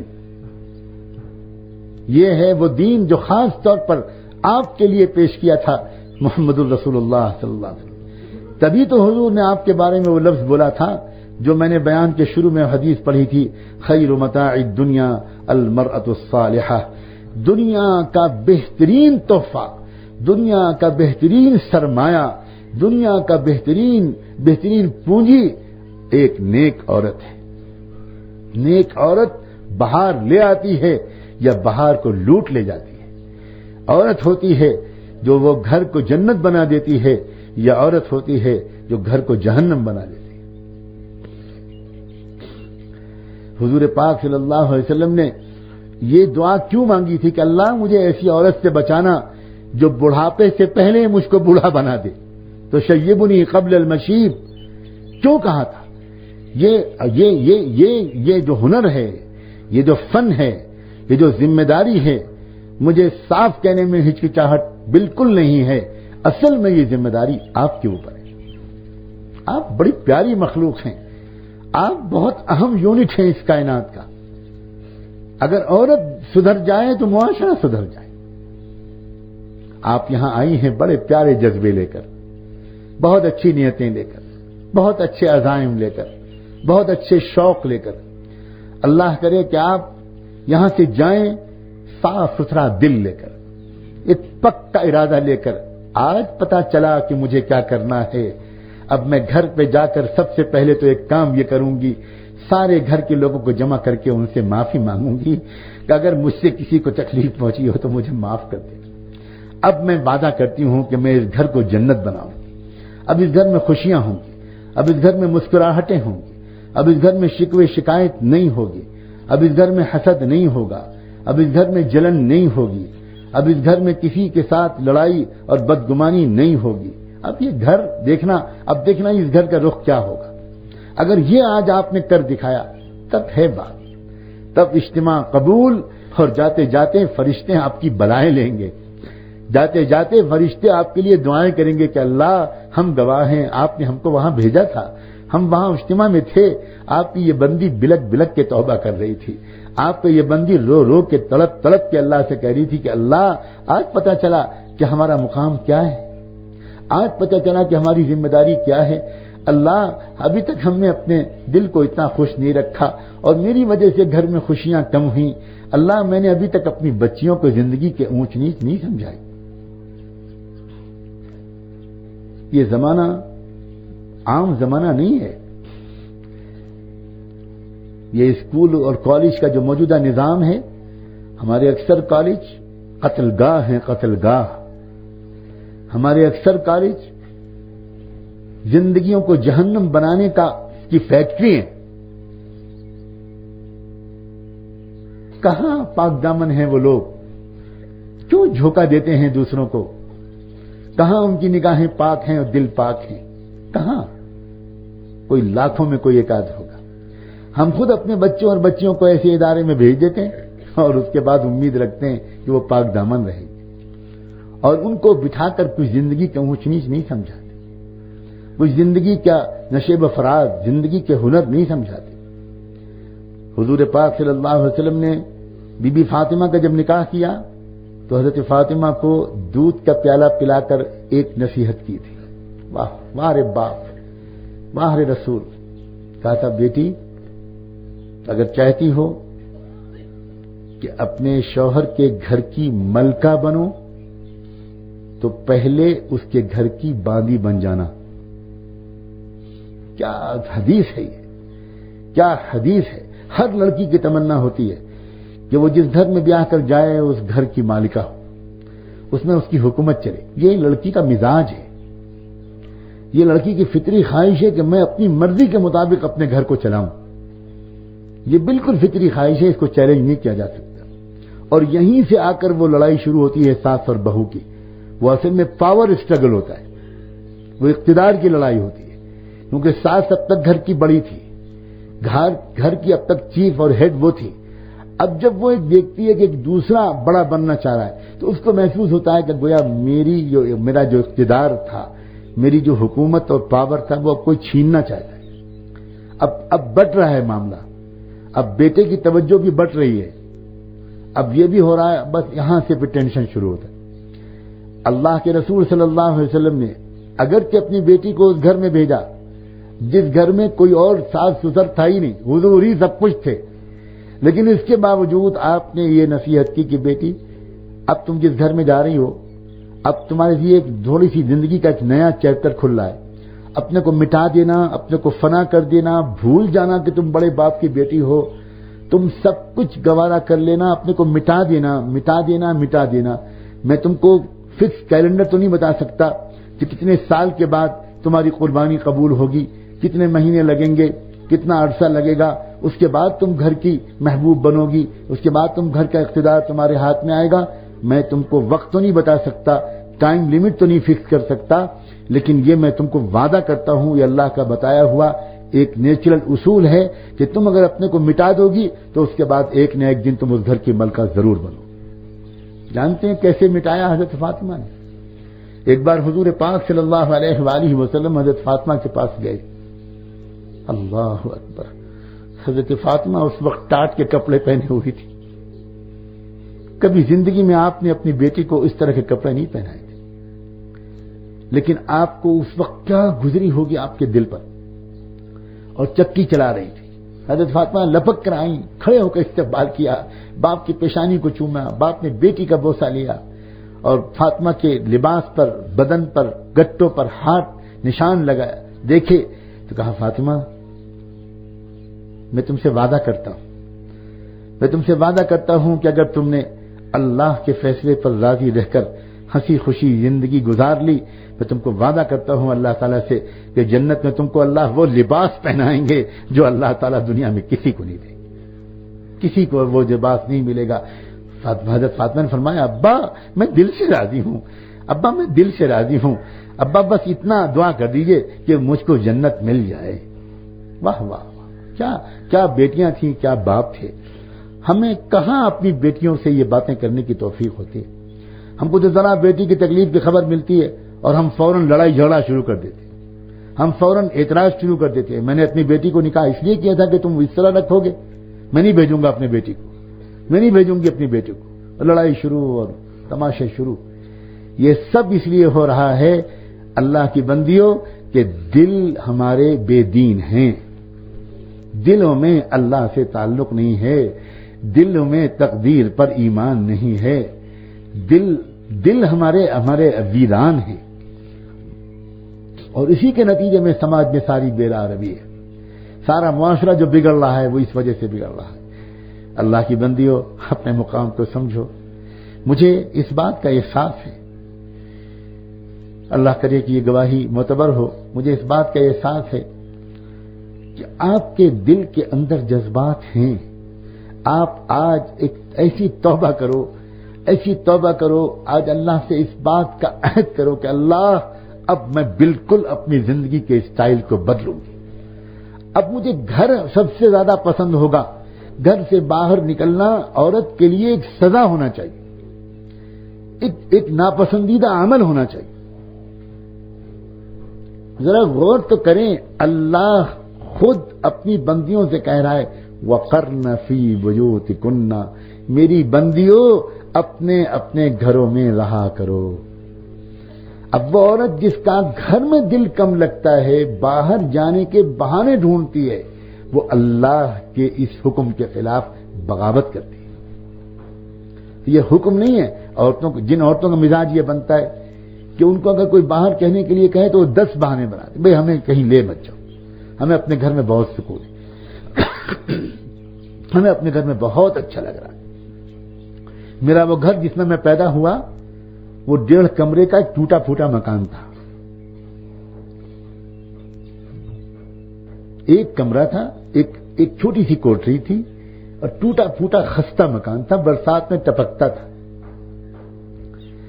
اور میری والدہ ماجدہ کا حال یہ تھا کہ میں کس طرح کہوں آپ سے کہ 1000 مرتبہ کوئی ان سے گھر سے نکلنے کو کہے، وہ 1015 مرتبہ معذرت کرتی تھی، گھر سے نکلنا نہیں چاہتی تھی، کسی قیمت پر گھر سے نکلنا نہیں چاہتی تھی۔ یہ عورتیں تھیں پاک دامن، یہ عورتیں تھیں بچیوں کی تربیت کرنے والی، کیا خاتون تھی وہ۔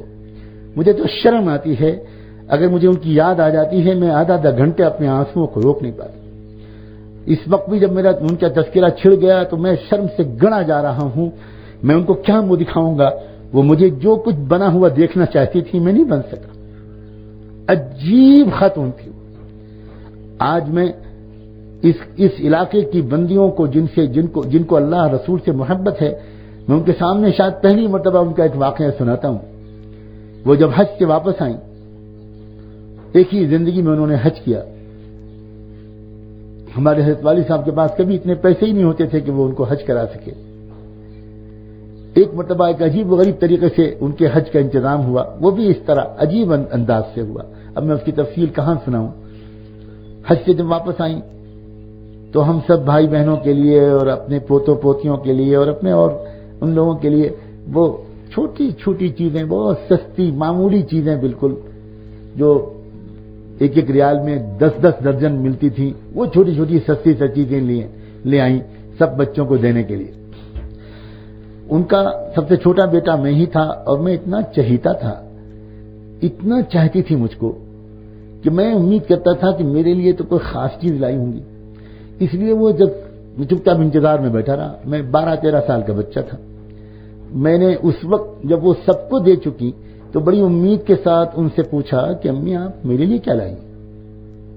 تو کہنے لگی کہ تمہارے لیے ایک بہت قیمتی چیز لائی ہوں، سب کے سامنے دینے کی نہیں ہے، جب سب چلے جائیں گے بعد میں دوں گا۔ میں بڑا خوش ہوا، اور مجھے آج تک یاد ہے کہ 2 چیزوں کی طرف میرا ذہن گیا، یا تو پارکر پین لائی ہوں گی یا ہاتھ کی گھڑی لائی ہوں گی، اور یہی ہم غریب بچوں کی معراج تھی کہ یہ اگر آ گیا تو بس ہم تو بہت مالدار ہو جائیں گے۔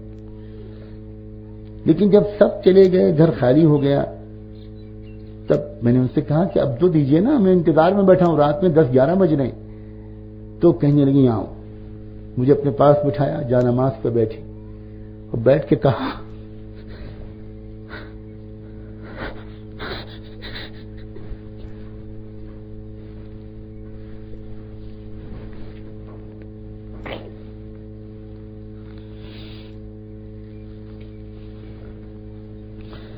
کہنے لگی سجاد خانہ کعبہ کا پردہ پکڑ کر تجھ کو دین کی خدمت کے لیے وقف کر کے آئی ہوں، بس یہی تحفہ تیرے لیے لائی ہوں اور کچھ نہیں لائی۔ اللہ درجے بلند کرے، مجھے ان کے سامنے شرمندہ ہونے سے بچائے۔ کیا ماں تھی وہ، کیا ماں تھی وہ۔ روزانہ 2 گھنٹے 2.5 گھنٹے کی تہجد پڑھتی تھی، تلاوت کرتی تھی۔ آج تک وہ قرآن جس میں وہ پڑھتی تھی، اس قرآن کے ہر صفحے کا جو نچلا ہاف حصہ ہے وہ ان کے آنسوؤں سے بھیگا بھیگا آج بھی نظر آتا ہے۔ اس طرح قرآن پڑھتی تھی، ایک ایک رکوع اس طرح پڑھتی تھی کہ جب وہ قرآن کی ایک ایک آیت پڑھتی تھی، ایک ایک آیت پر ٹھہرتی تھی، ترجمہ پڑھتی تھی، پھر حاشیہ پڑھتی تھی، اور پھر اس کے بعد رو رو کے دعا مانگتی تھی کہ اللہ اس آیت میں آپ نے جو کچھ صفت کا مطالبہ کیا ہے میرے اندر نہیں ہے، اللہ مجھے دے دیجیے، اللہ مجھے تقویٰ دے دیجیے، اللہ مجھے توکل دے دیجیے، اللہ مجھے صبر دے دیجیے، اللہ مجھے شکر گزار بندی بنا دیجیے۔ عجیب ہستی تھی، عجیب ہستی تھی۔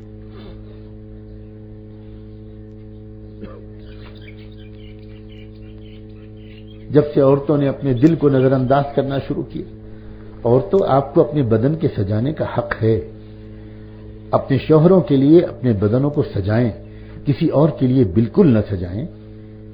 آپ کو حیرت ہوگی کہ فقہا نے تو عورتوں کے سامنے میک اپ کر کے سج کر جانے کو بھی بعض فقہا نے حرام لکھا ہے۔ آپ کو حیرت ہوگی۔ عورت کا بدن، عورت کا حسن و جمال، عورت کے بدن کی خوشبو ایک امانت ہے جو تنہا اس کے شوہر کا حق ہے، کسی کا حق نہیں ہے کہ وہ اس کے حسن کی داد دے۔ ایک ٹریجر ہے، ایک امانت ہے۔ کیا ہے یہ گندی تہذیب؟ اسے تہذیب کہنا بھی بد تہذیبی ہے۔ جو عورت میک اپ کر کے دوسروں کے سامنے جاتی ہے، گویا وہ اس کا اعلان کرتی ہے کہ میرا شوہر مجھ کو مطمئن نہیں کر پاتا، اے سماج کے بگڑے ہوئے عیاش مردو، آؤ میرے حسن کی داد دو۔ اور جو مرد اپنی بیویوں کو بے پردہ نکالتا ہے، جو باپ اپنی بیٹیوں کو بے پردہ اسکول کالج میں یا بازار میں بھیجتا ہے، وہ باپ گویا اعلان کرتا ہے کہ میں اپنی بیوی کو مطمئن نہیں کر پا رہا ہوں، اے سماج کے عیاش مردوں میری بیوی کو مطمئن کرو۔ کیا ہو رہا ہے یہ کیا زندگی؟ اس کے بارے میں حلال اور حرام کے کہنے کی ضرورت ہے؟ اس کے بارے میں یہ کہنا کافی ہے کہ یہ شرافت کے خلاف بات ہے، یہ انسانی فطرت کے خلاف طرز زندگی ہے جو اس وقت چل رہا ہے۔ شادیوں میں لاکھوں روپے کو خرچ کر دینا، لیوش شادیاں کرنا، شاندار کھانے لمبے چوڑے پکوانا، یہ نہیں خیال ہوتا ان مالدار لوگوں کو کہ جب یہ سب ہوگا تو کسی غریب بیٹی کی بھی تو نظر پڑے گی، اور اگر وہ تکوے میں منہ چھپا کر رونے لگی کاش کہ میرے باپ بھی مالدار ہوتا تو مجھے بھی رخصت کرنے کے لیے کوئی بن کے دولہا آتا، اور میرے گھر میں بھی شہنائی بجتی اور مجھے بھی کوئی رخصت کر کے لے کے جاتا۔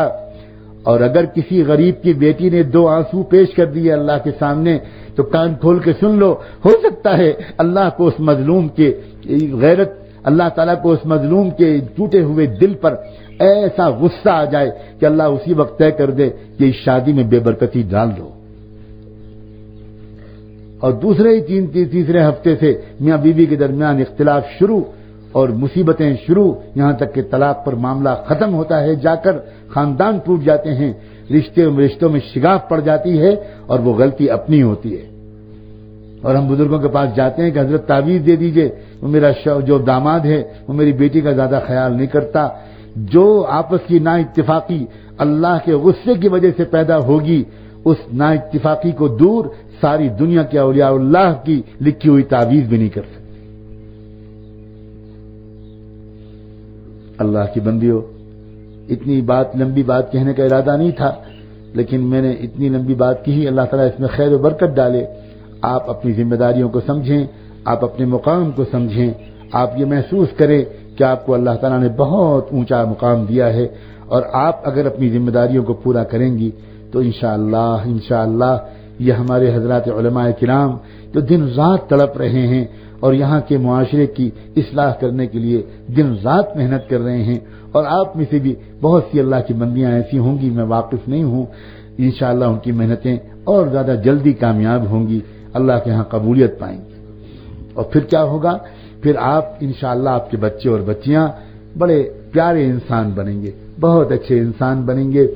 آپ ایک واقعہ سنا کر اور پھر اس کے بعد انشاءاللہ دعا پر بات ختم ہوگی۔ ایک واقعہ سن لیجئے، آپ نے ضرور سنا ہوگا حضرت بایزید بسطامی رحمۃ اللہ علیہ کا نام نامی۔ یہ وہ شخصیت تھی کہ جن کے بارے میں پوری امت متفق ہے کہ انسانی تاریخ میں اور اسلامی تاریخ میں ایسے لوگ بہت کم پیدا ہوئے ہیں جن کو اللہ نے اتنا اونچا مقام دیا۔ بایزید بسطامی اس مقام تک کیسے پہنچے تھے؟ بایزید بسطامی بچپن میں یتیم ہو گئے تھے، ان کے باپ کا انتقال ہو گیا تھا، ان کی ماں بیوہ ہو گئی تھی۔ بیوہ ہو جانے کی وجہ سے وہ دوسروں کے گھروں میں کام کاج کر کے اپنا اور اپنے یتیم بچے کا پیٹ پالنے لگی تھی۔ جب بچہ بڑا ہونے لگا تو ان کو ایک فکر لگی کہ اب میرا بچہ بڑا ہو رہا ہے، گلیوں میں کھیلتا ہے، اگر یہ غلط قسم کے لڑکوں کا ساتھ ہو گیا تو میرا بچہ بگڑ جائے گا۔ بہت فکر مند ہوئی، پوچھنا شروع کیا کہ میں کیا کروں۔ کسی نے مشورہ دیا کہ اس شہر کے فلاں علاقے میں ایک بہت اللہ کے نیک بندے رہتے ہیں اور وہ اپنے پاس کچھ بچوں کو رکھ کر ان کی تعلیم و تربیت کرتے ہیں۔ دیکھا گیا ہے کہ جو بچہ ان کے پاس رہتا ہے وہ بہت نیک بن جاتا ہے، اس لیے مشورہ یہ ہے کہ اس بچے کو ان بزرگ کے پاس، ان کے مدرسے میں، ان کی مسجد میں، خانقاہ میں بھیج دیں۔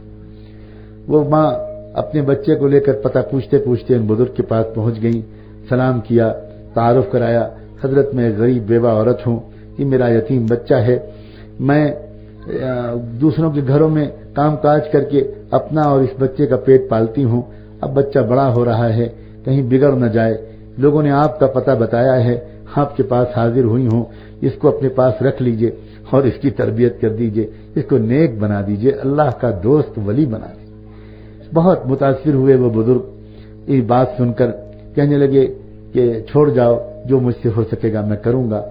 جاتے جاتے اس اللہ کی بندی نے یہ بات بھی کہی کہ حضرت ایک گزارش اور ہے کہ بچہ پہلی بار میری گود سے نکل کر کہیں باہر رہنے آ رہا ہے، اس کو میری یاد بہت ستائے گی، بار بار آپ سے چھٹی مانگے گا، آپ اس کو میرے پاس آنے مت دیجیے گا حضرت، میرے پاس تو اس کو آپ تب بھیجیے گا جب یہ کچھ بن جائے، میں اس کو جلدی جلدی میرے پاس مت آنے دیجیے گا۔ وہ بزرگ اور حیران ہوئے، ان کے دل میں قدر اور بڑھی، کہنے لگے دعاؤں سے اے اللہ کی بندی، اے بہن، دعاؤں سے میری مدد کرنا، میں جو کچھ کر سکوں گا تمہارے بچے کے لیے کروں گا، جاؤ۔ بچے کو چھوڑ کر چلی گئی، وہ بچہ رہنے لگا، تعلیم و تربیت کا سلسلہ شروع ہو گیا۔ جب کافی دن گزر گئے تو بچے کو ماں کی یاد نے بے چین کیا۔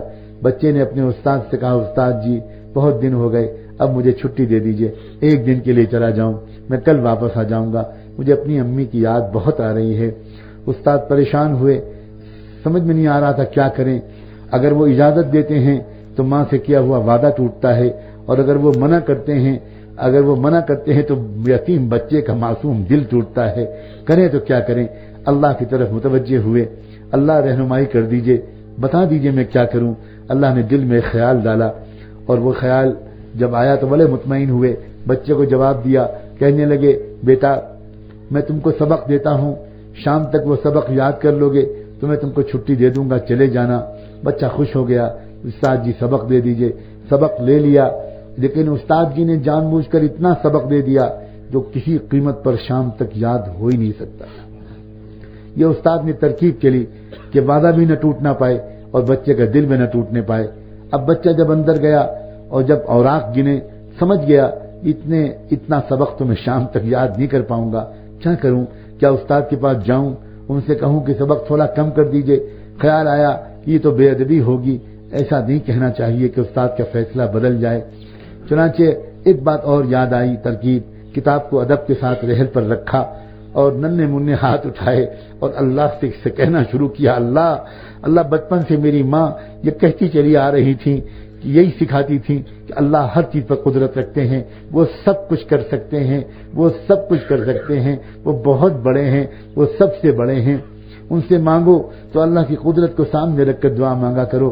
استاد بھی یہی سکھاتے ہیں، اللہ یہ وقت آیا ہے، آپ جانتے ہیں کہ میں اپنی ماں کو دیکھنے کے لیے کتنا بے چین ہوں۔ استاد تو سمجھتے ہیں میں رات میں سو جاتا ہوں لیکن بہت دیر تک تکیے میں منہ چھپا کر اپنی امی کی یاد میں روتا رہتا ہوں. اللہ میں یتیم ہوں, میرے باپ تو ہے نہیں جو مجھے آ کر لے جائے, ایک ماں ہی تو ہیں, ان کو دیکھنے کے لیے بے چین ہوں. استاد نے اتنا لمبا سبق دے دیا. اللہ آپ کی قدرت میں ہے کہ شام تک یہ سبق آپ مجھ کو یاد کرا سکتے ہیں. اللہ آپ کو قدرت کا واسطہ یہ مجھے سبق یاد کرا دیجئے. دیر تک دعا مانگی, اس کے بعد پھر سبق یاد کرنا شروع کیا. اللہ کو اپنے اس معصوم سے بندے کی یہ دعا ایسی پسند آئی کہ اللہ نے فرشتوں کو بھی حکم دے دیا, وقت میں برکت ڈال دو, یادداشت میں برکت ڈال دو, اور شام تک اس کو سبق یاد ہو گیا. شام کو آیا, استاد جی سبق سن لیجئے. استاد جی کو یقین تھا یاد ہونے کا تو کوئی سوال ہی نہیں پیدا ہوتا. سبق سنا دو بیٹا. بیٹے نے سبق سنانا شروع کیا. بچے نے ایسا سبق سنایا کہ نہ کہیں بھولا اور نہ کہیں اٹکا, پورا سبق سنا دیا. استاد حیران رہ گئے, سمجھ گئے اس بچے کے ساتھ اللہ کا کوئی خاص معاملہ ہے. اب وہ مجبور تھے, اب منع نہیں کر سکتے تھے. جاؤ بیٹا جاؤ, جاؤ بیٹا جاؤ, جاؤ, مگر خیال رکھنا کل ضرور آ جانا. بیٹے نے استاد کے ہاتھ چومے, اجازت چاہی, گھر کی طرف روانہ ہو گیا.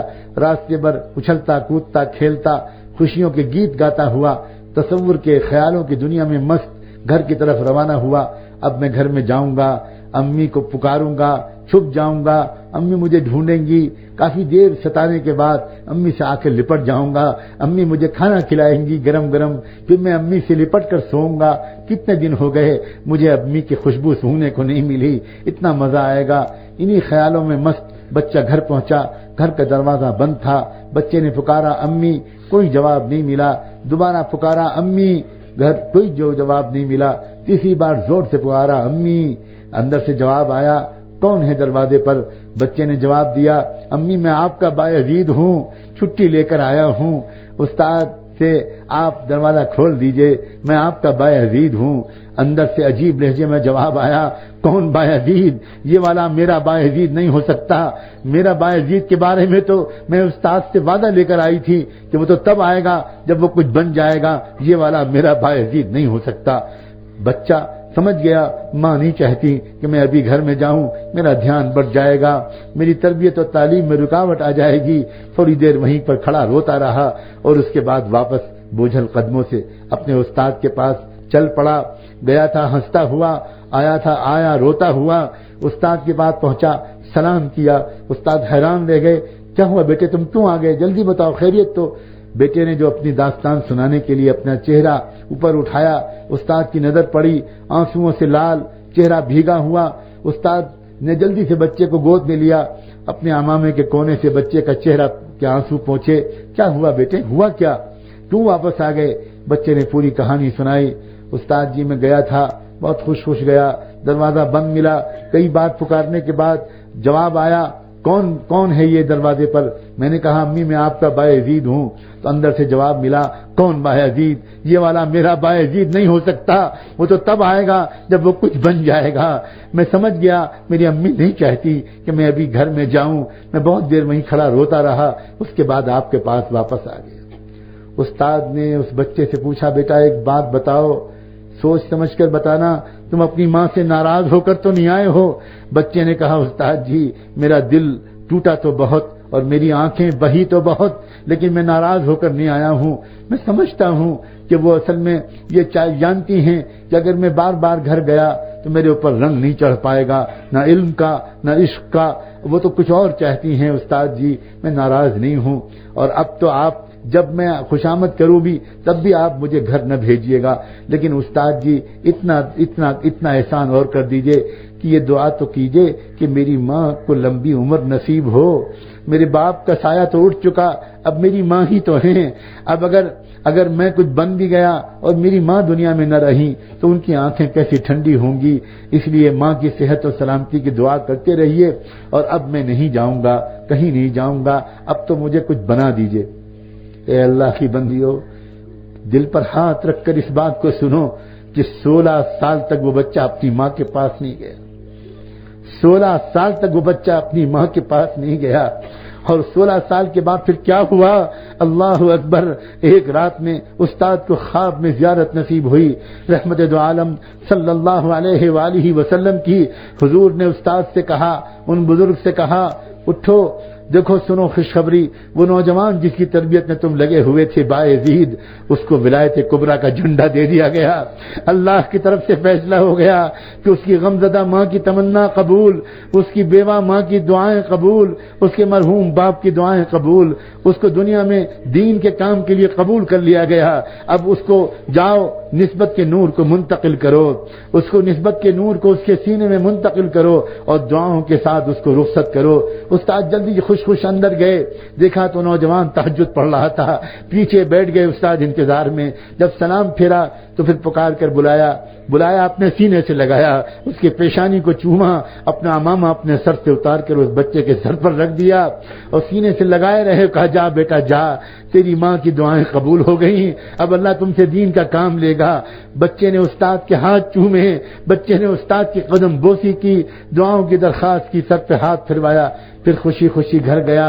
وہی راستہ تھا جس راستے سے 16 سال پہلے یہی بچہ گزرا تھا، وہی گھر کا دروازہ تھا، آج بھی دروازہ بند تھا، لیکن آج جب اس نوجوان نے گھر پہ پکارا امی کو تو پہلے ہی آواز پر ماں بھاگی آئی، دروازہ کھول دیا، سامنے دیکھا نوجوان سنت کے لباس میں ملبوس، تقوی کا نور پیشانی سے پھوٹتا ہوا نوجوان سامنے کھڑا تھا۔ آ گیا میرا بیٹا، میرا لال، میرے جگر کا ٹکڑا آ گیا، آجا آجا۔ بچہ جلدی سے اپنی ماں کے قدموں پر گرنے لگا، ماں نے جلدی سے بچے کو تھاما، اپنے سینے سے کندھے سے لگایا، کلیجے سے لگایا، پیار کیا اور لے کر آئی، بستر پہ بٹھایا، کہا بیٹا بیٹھ، ابھی میں تجھے گرم گرم کھانا کھلاؤں گی، مگر مجھے تھوڑا سا موقع دے دے، میں اپنے رب کا شکر تو ادا کر لوں۔ پھر ماں نے پھٹا پرانا بوریا بچھایا اور اس کے اوپر 2 رکعت نماز شکر پڑھی اور اس کے بعد دعا مانگتے ہوئے کہا اللہ میں اسی دن کے دیکھنے کے لیے آپ سے زندگی کی دعا مانگتی تھی، اسی دن کو دیکھنے کے لیے میں آپ سے زندگی کی دعا مانگتی تھی، اب مجھے زندگی کی کوئی تمنا نہیں ہے، اللہ آپ نے میری تمنا پوری کر دی، اب آپ جب چاہیں مجھ کو ایمان پر بلا لیں، اپنے پاس بلا لیں، اب مجھے دنیا میں جینے کا کوئی شوق نہیں ہے، اب بس میں یہی دن دیکھنے کے لیے۔ اللہ خود بھی زندگی کی دعا مانگتی تھی اور دوسروں سے بھی زندگی کی دعائیں کراتی تھی۔ سلام ہو اس ماں پر، سلام ہو اس ماں کی سمجھداری پر، سلام ہو اس کے تقوی پر، اس کی تڑپتی ہوئی تمنا پر۔ اے اللہ کی بندیوں، کیا ہمارے معاشرے میں ایسی مائیں اب پھر سے نہیں پیدا ہو سکتی؟ اگر میرا بس چلے تو میں پوری انسانیت کی طرف سے اور پوری امت کی طرف سے ہر عورت کے ہاتھ جوڑ کر کہوں، انسانی معاشرے پر رحم کرو، انسانی معاشرے پر رحم کرو۔ تمہارے بگڑنے سے انسانی معاشرہ بگڑ رہا ہے اور تمہارے سدھرنے سے انسانی معاشرہ سدھرے گا۔ انسانیت کو اگر زبان مل جائے، اگر انسانیت کو زبان مل جائے تو انسانیت ایک عورت کی خوشامد کرے، ہمارے اوپر رحم کر۔ اپنی آنکھوں کو پاک رکھو، کو بدھات لگنے دو، اپنی تمناؤں کو پاکیزہ رکھو، اللہ سے پیار کرو، اللہ کے پیار کو محسوس کرو۔ اللہ صرف ڈرنے کے قابل چیز نہیں ہے، اللہ محبت کے لائق ہستی ہے۔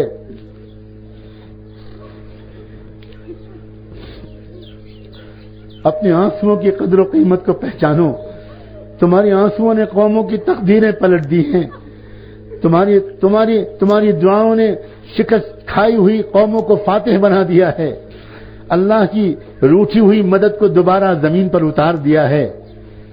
تم جب ہاجرہ بنی تھی تو اللہ کو اتنی پسند آئی تھی کہ جہاں ہاجرہ دوڑی تھی اللہ نے اس جگہ کو صفا و مروہ کا شاعر بنا دیا اور یہ اعلان کر دیا کہ ساری دنیا کے حاجیوں اور ساری دنیا سے عمرہ کرنے کے لیے آنے والے لوگوں، اے مردوں اور اے عورتوں، تم عالم ہو یا محدث، تم ولی ہو یا قطب، اور تم چاہے نبی ہو، تم چاہے موسیٰ ہو اور چاہے عیسیٰ، تم چاہے ابراہیم ہو چاہے اسماعیل، اور تم چاہے محمد مصطفیٰ اور احمد مجتبیٰ ہو، اور تم چاہے عائشہ اور فاطمہ ہو، تم کو اس جگہ پر جب تک تم دوڑ نہیں لگاؤ گی جہاں وہ میری بندی دوڑی تھی، تمہارا حج قبول نہیں ہوگا، تمہارا حج مکمل نہیں ہوگا۔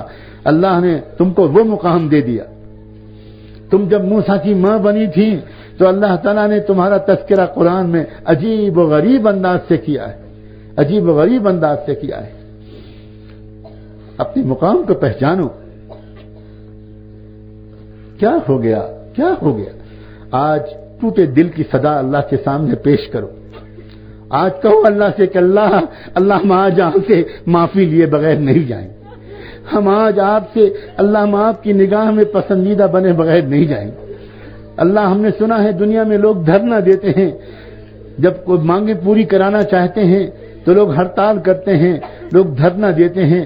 اللہ ہماری اوقات ہڑتال کرنے کی تو نہیں ہے، لیکن ہم آج آپ کی رحمت کے دروازے کے سامنے دھرنا دے کر بیٹھیں گے، ہم آج مغفرت لیے بغیر نہیں جائیں۔ بدل دیجئے ہماری زندگیوں کو، بدل دیجئے ہمارے دلوں کی تمناؤں کو، اللہ ہمیں معاف کر دیجئے، اللہ معاف کر دیجئے۔ ہم نے کس رخ پر زندگی کو بنا لیا؟ ہمیں کیا بنایا تھا آپ نے؟ ہمیں کس قابل بنایا تھا؟ ہمیں آپ نے احسن تقویم میں پیدا کیا تھا، اور ہم کہاں اسفل سافلین میں لے جا کر اپنے کو پڑ گئے۔ اللہ تھام لیجئے، اللہ سمندر میں جو ڈوب رہا ہوتا ہے، کیچڑ میں جو پھنس رہا ہوتا ہے، وہ خود نہیں نکل پاتا۔ اللہ ہاتھ اپنا پھیلا دیجئے، اللہ اپنی رحمت کی رسی آج یہاں ڈال دیجئے۔ ہم آئے ہیں آپ کی رحمت کی رسی کو پکڑنے کے لیے۔ آج وعدہ کرتے ہیں اللہ اب اپنے دل کو خوش رکھیں گے، اپنے پورے گھر کو خوش رکھیں گے۔ آج وعدہ کرتے ہیں اللہ اپنے دل کو غموں سے بچائیں گے، خوف سے بچائیں گے، اور جس کے دل کو آپ سے محبت ہو جائے، کہاں کا خوف اور کہاں کا غم۔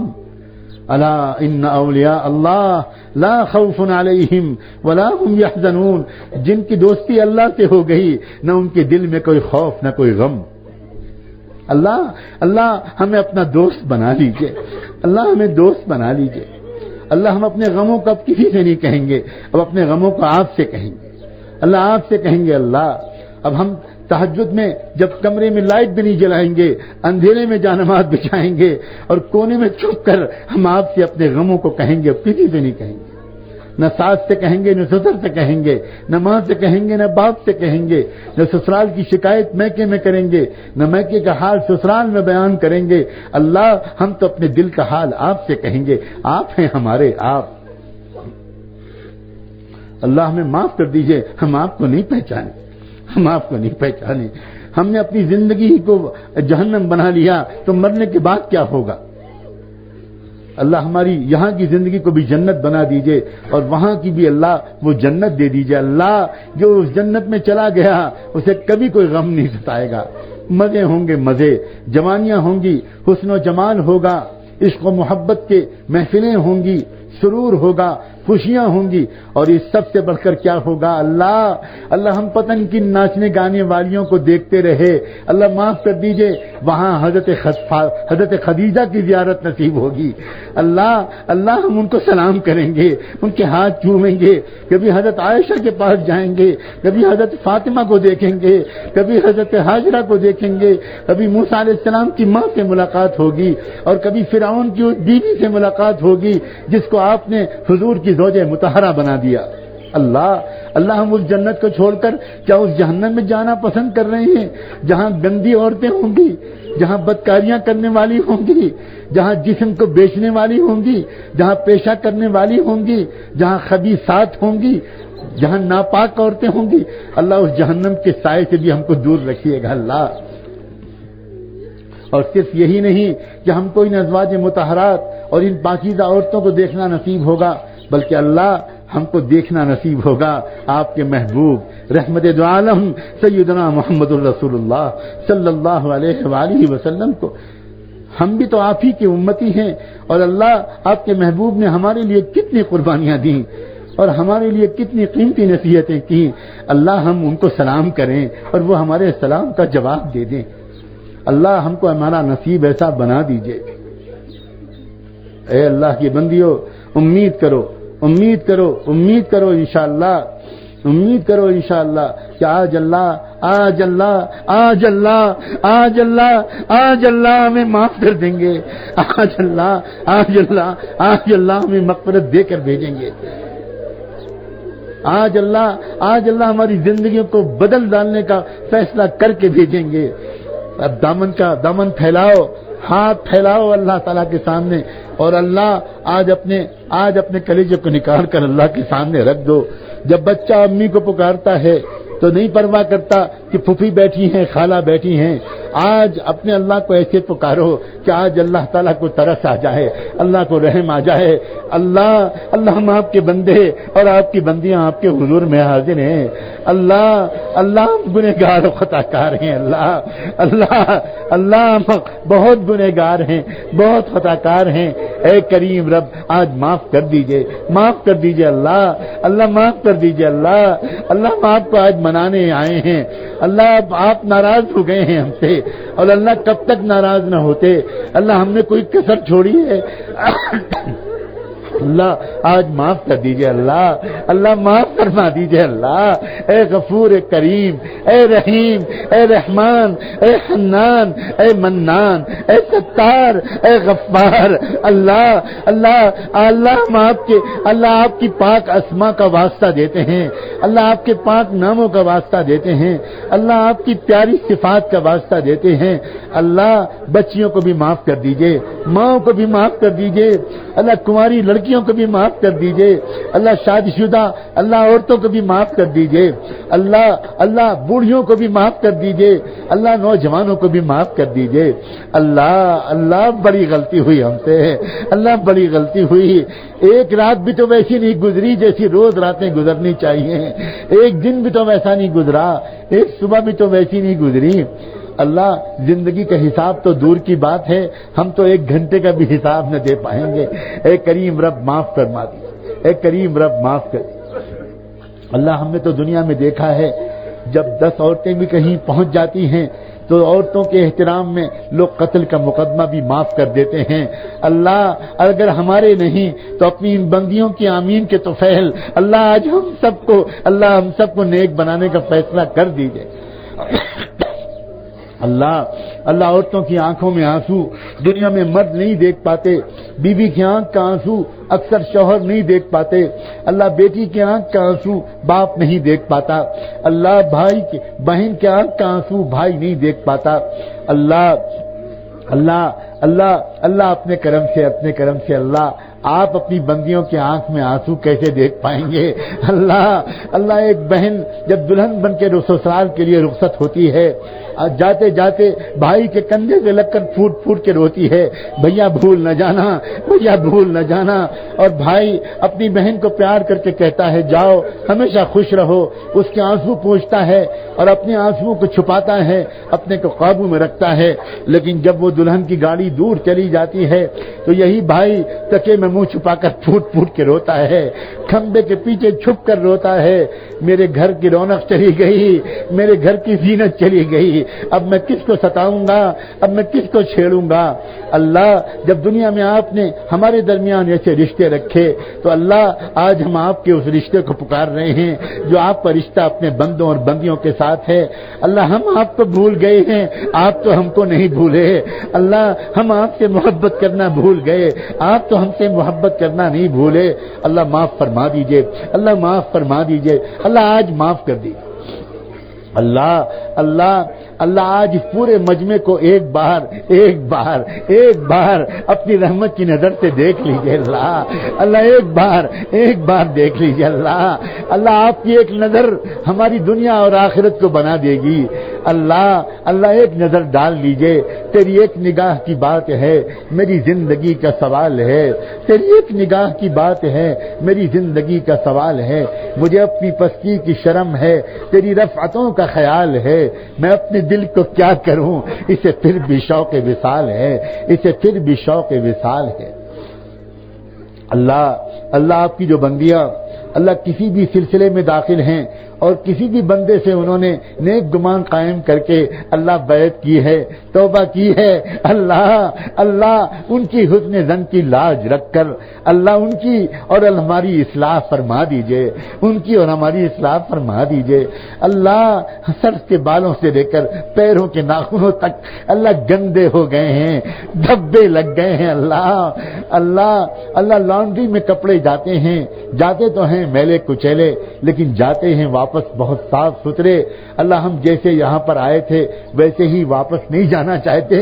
اللہ ہم آئے تھے اپنے دلوں پر دھبے لے کر، لیکن اللہ اٹھنے سے پہلے ہمارے دلوں کے دھبے دھو دیجئے۔ اللہ ہمارے دلوں کے دھبے دھو دیجئے۔ اللہ ہمیں پاک صاف کر دیجئے۔ اللہ ہمیں خوش رہنا سکھا دیجئے اور خوش رکھنا سکھا دیجئے۔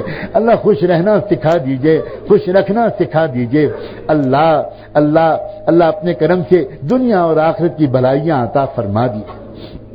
اللہ ایک بچہ نجاست میں لت پت ہو جاتا ہے، لوگ تو بدبو محسوس کر کے دور چلے جاتے ہیں، گندگی کی کراہیت کی وجہ سے اپنا رخ پھیر لیتے ہیں، لیکن ماں اپنے سجے سجائے کپڑے کی پرواہ نہ کر کے اس گندے بچے کو اٹھاتی ہے، اس کو نہلاتی دھلاتی ہے، اس کے کپڑے بدلتی ہے، اس کا کریم پاؤڈر لگاتی ہے، اس کی آنکھوں میں کاجل لگاتی ہے۔ ماں جانتی ہے میں نے بھی اگر اپنے بچے کو چھوڑ دیا تو کون میرے بچے کو نہلائے گا، کون میرے بچے کے کپڑے بدلے گا۔ اللہ اگر ماں یہ جانتی ہے تو ہم بھی آپ سے کہنے کی اجازت چاہتے ہیں، اللہ بندوں اور بندیوں کو ان کے رب نے چھوڑ دیا تو اللہ پھر ہمیں کون نہلائے گا، پھر ہمیں کون دھلائے گا، پھر اللہ ہمارے دل کو کون پاک صاف کرے گا۔ مت چھوڑیے اللہ، اللہ مت چھوڑیے اللہ، اللہ مت چھوڑیے اللہ، اللہ مت چھوڑیے اللہ، اللہ رخ مت پھیریے، اللہ رخ مت پھیریے۔ اللہ ہم کو نہلا دیجئے، اللہ ہمارے دلوں کو روحوں کو پاک صاف کر دیجئے، توبہ کے پانی سے ہمارے دلوں کو نہلا دیجئے، تقوی کا لباس پہنا دیجئے، اور علم الہی اور ذکر الہی اللہ ان کا کریم پاؤڈر اللہ ہمارے دلوں پہ لگا دیجئے، ہماری ظاہر و باطن پہ لگا دیجئے، اور اللہ اخلاق کا کاجل ہماری آنکھوں میں لگا دیجئے۔ اللہ ہم کو آج یہاں سے دھو کر واپس کیجئے۔ ہم آج آپ سے وعدہ کرتے ہیں، اللہ وعدہ کرتے ہیں، اللہ اس وعدہ کرتے ہیں، اللہ ہم آپ کو صبح شام یاد کریں گے، اللہ آپ کا ذکر کریں گے، محبت کے ساتھ قرآن پڑھیں گے، محبت کے ساتھ آپ کے محبوب کی خدمت میں درود شریف کا ہدیہ بھیجیں گے۔ اللہ اس بات کا وعدہ کرتے ہیں کہ روزانہ آپ سے معافی مانگیں گے اور اپنے ظاہر و باطن کو بہتر بنائیں گے، بھاگ کر بزرگوں کی مجلسوں میں جائیں گے، اللہ والوں کے بیانات سنیں گے، اللہ والوں کی مجلسوں میں جائیں گے، اپنے گھر کے مردوں کو بھیجیں گے، اللہ بیانات کی سیڑھیاں بھی حاصل کریں گے اور ان سیڑھیوں کے ذریعے بھی ہمارے گھروں میں بیانات ہم سنیں گے اور اپنی پوری زندگی کے رخ کو بدل دیں گے۔ اللہ ہماری دعاؤں کو قبول کر لیجئے۔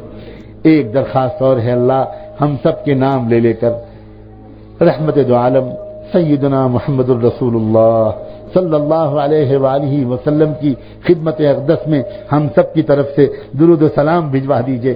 اللہ بھجوا دیجئے، ہمارا نام لے کر ان کی خدمت میں درود و سلام بھجوا دیجئے، ان پر اور ان کی آل پر، ان پر اور ان کے اہل بیت پر، صحابہ اور صحابیات پر، ازواج مطہرات پر، ذریت طیبہ پر اور ان کے نقش قدم پر چلنے والے تمام نیک مردوں اور عورتوں پر، اور انہی کے راستے پر جینے اور مرنے کی ہم سب کو توفیق عطا فرما۔ وصلی اللہ تعالی علی خیر خلقہ سیدنا محمد وعلی آلہ وصحبہ اجمعین برحمتک یا ارحم الراحمین۔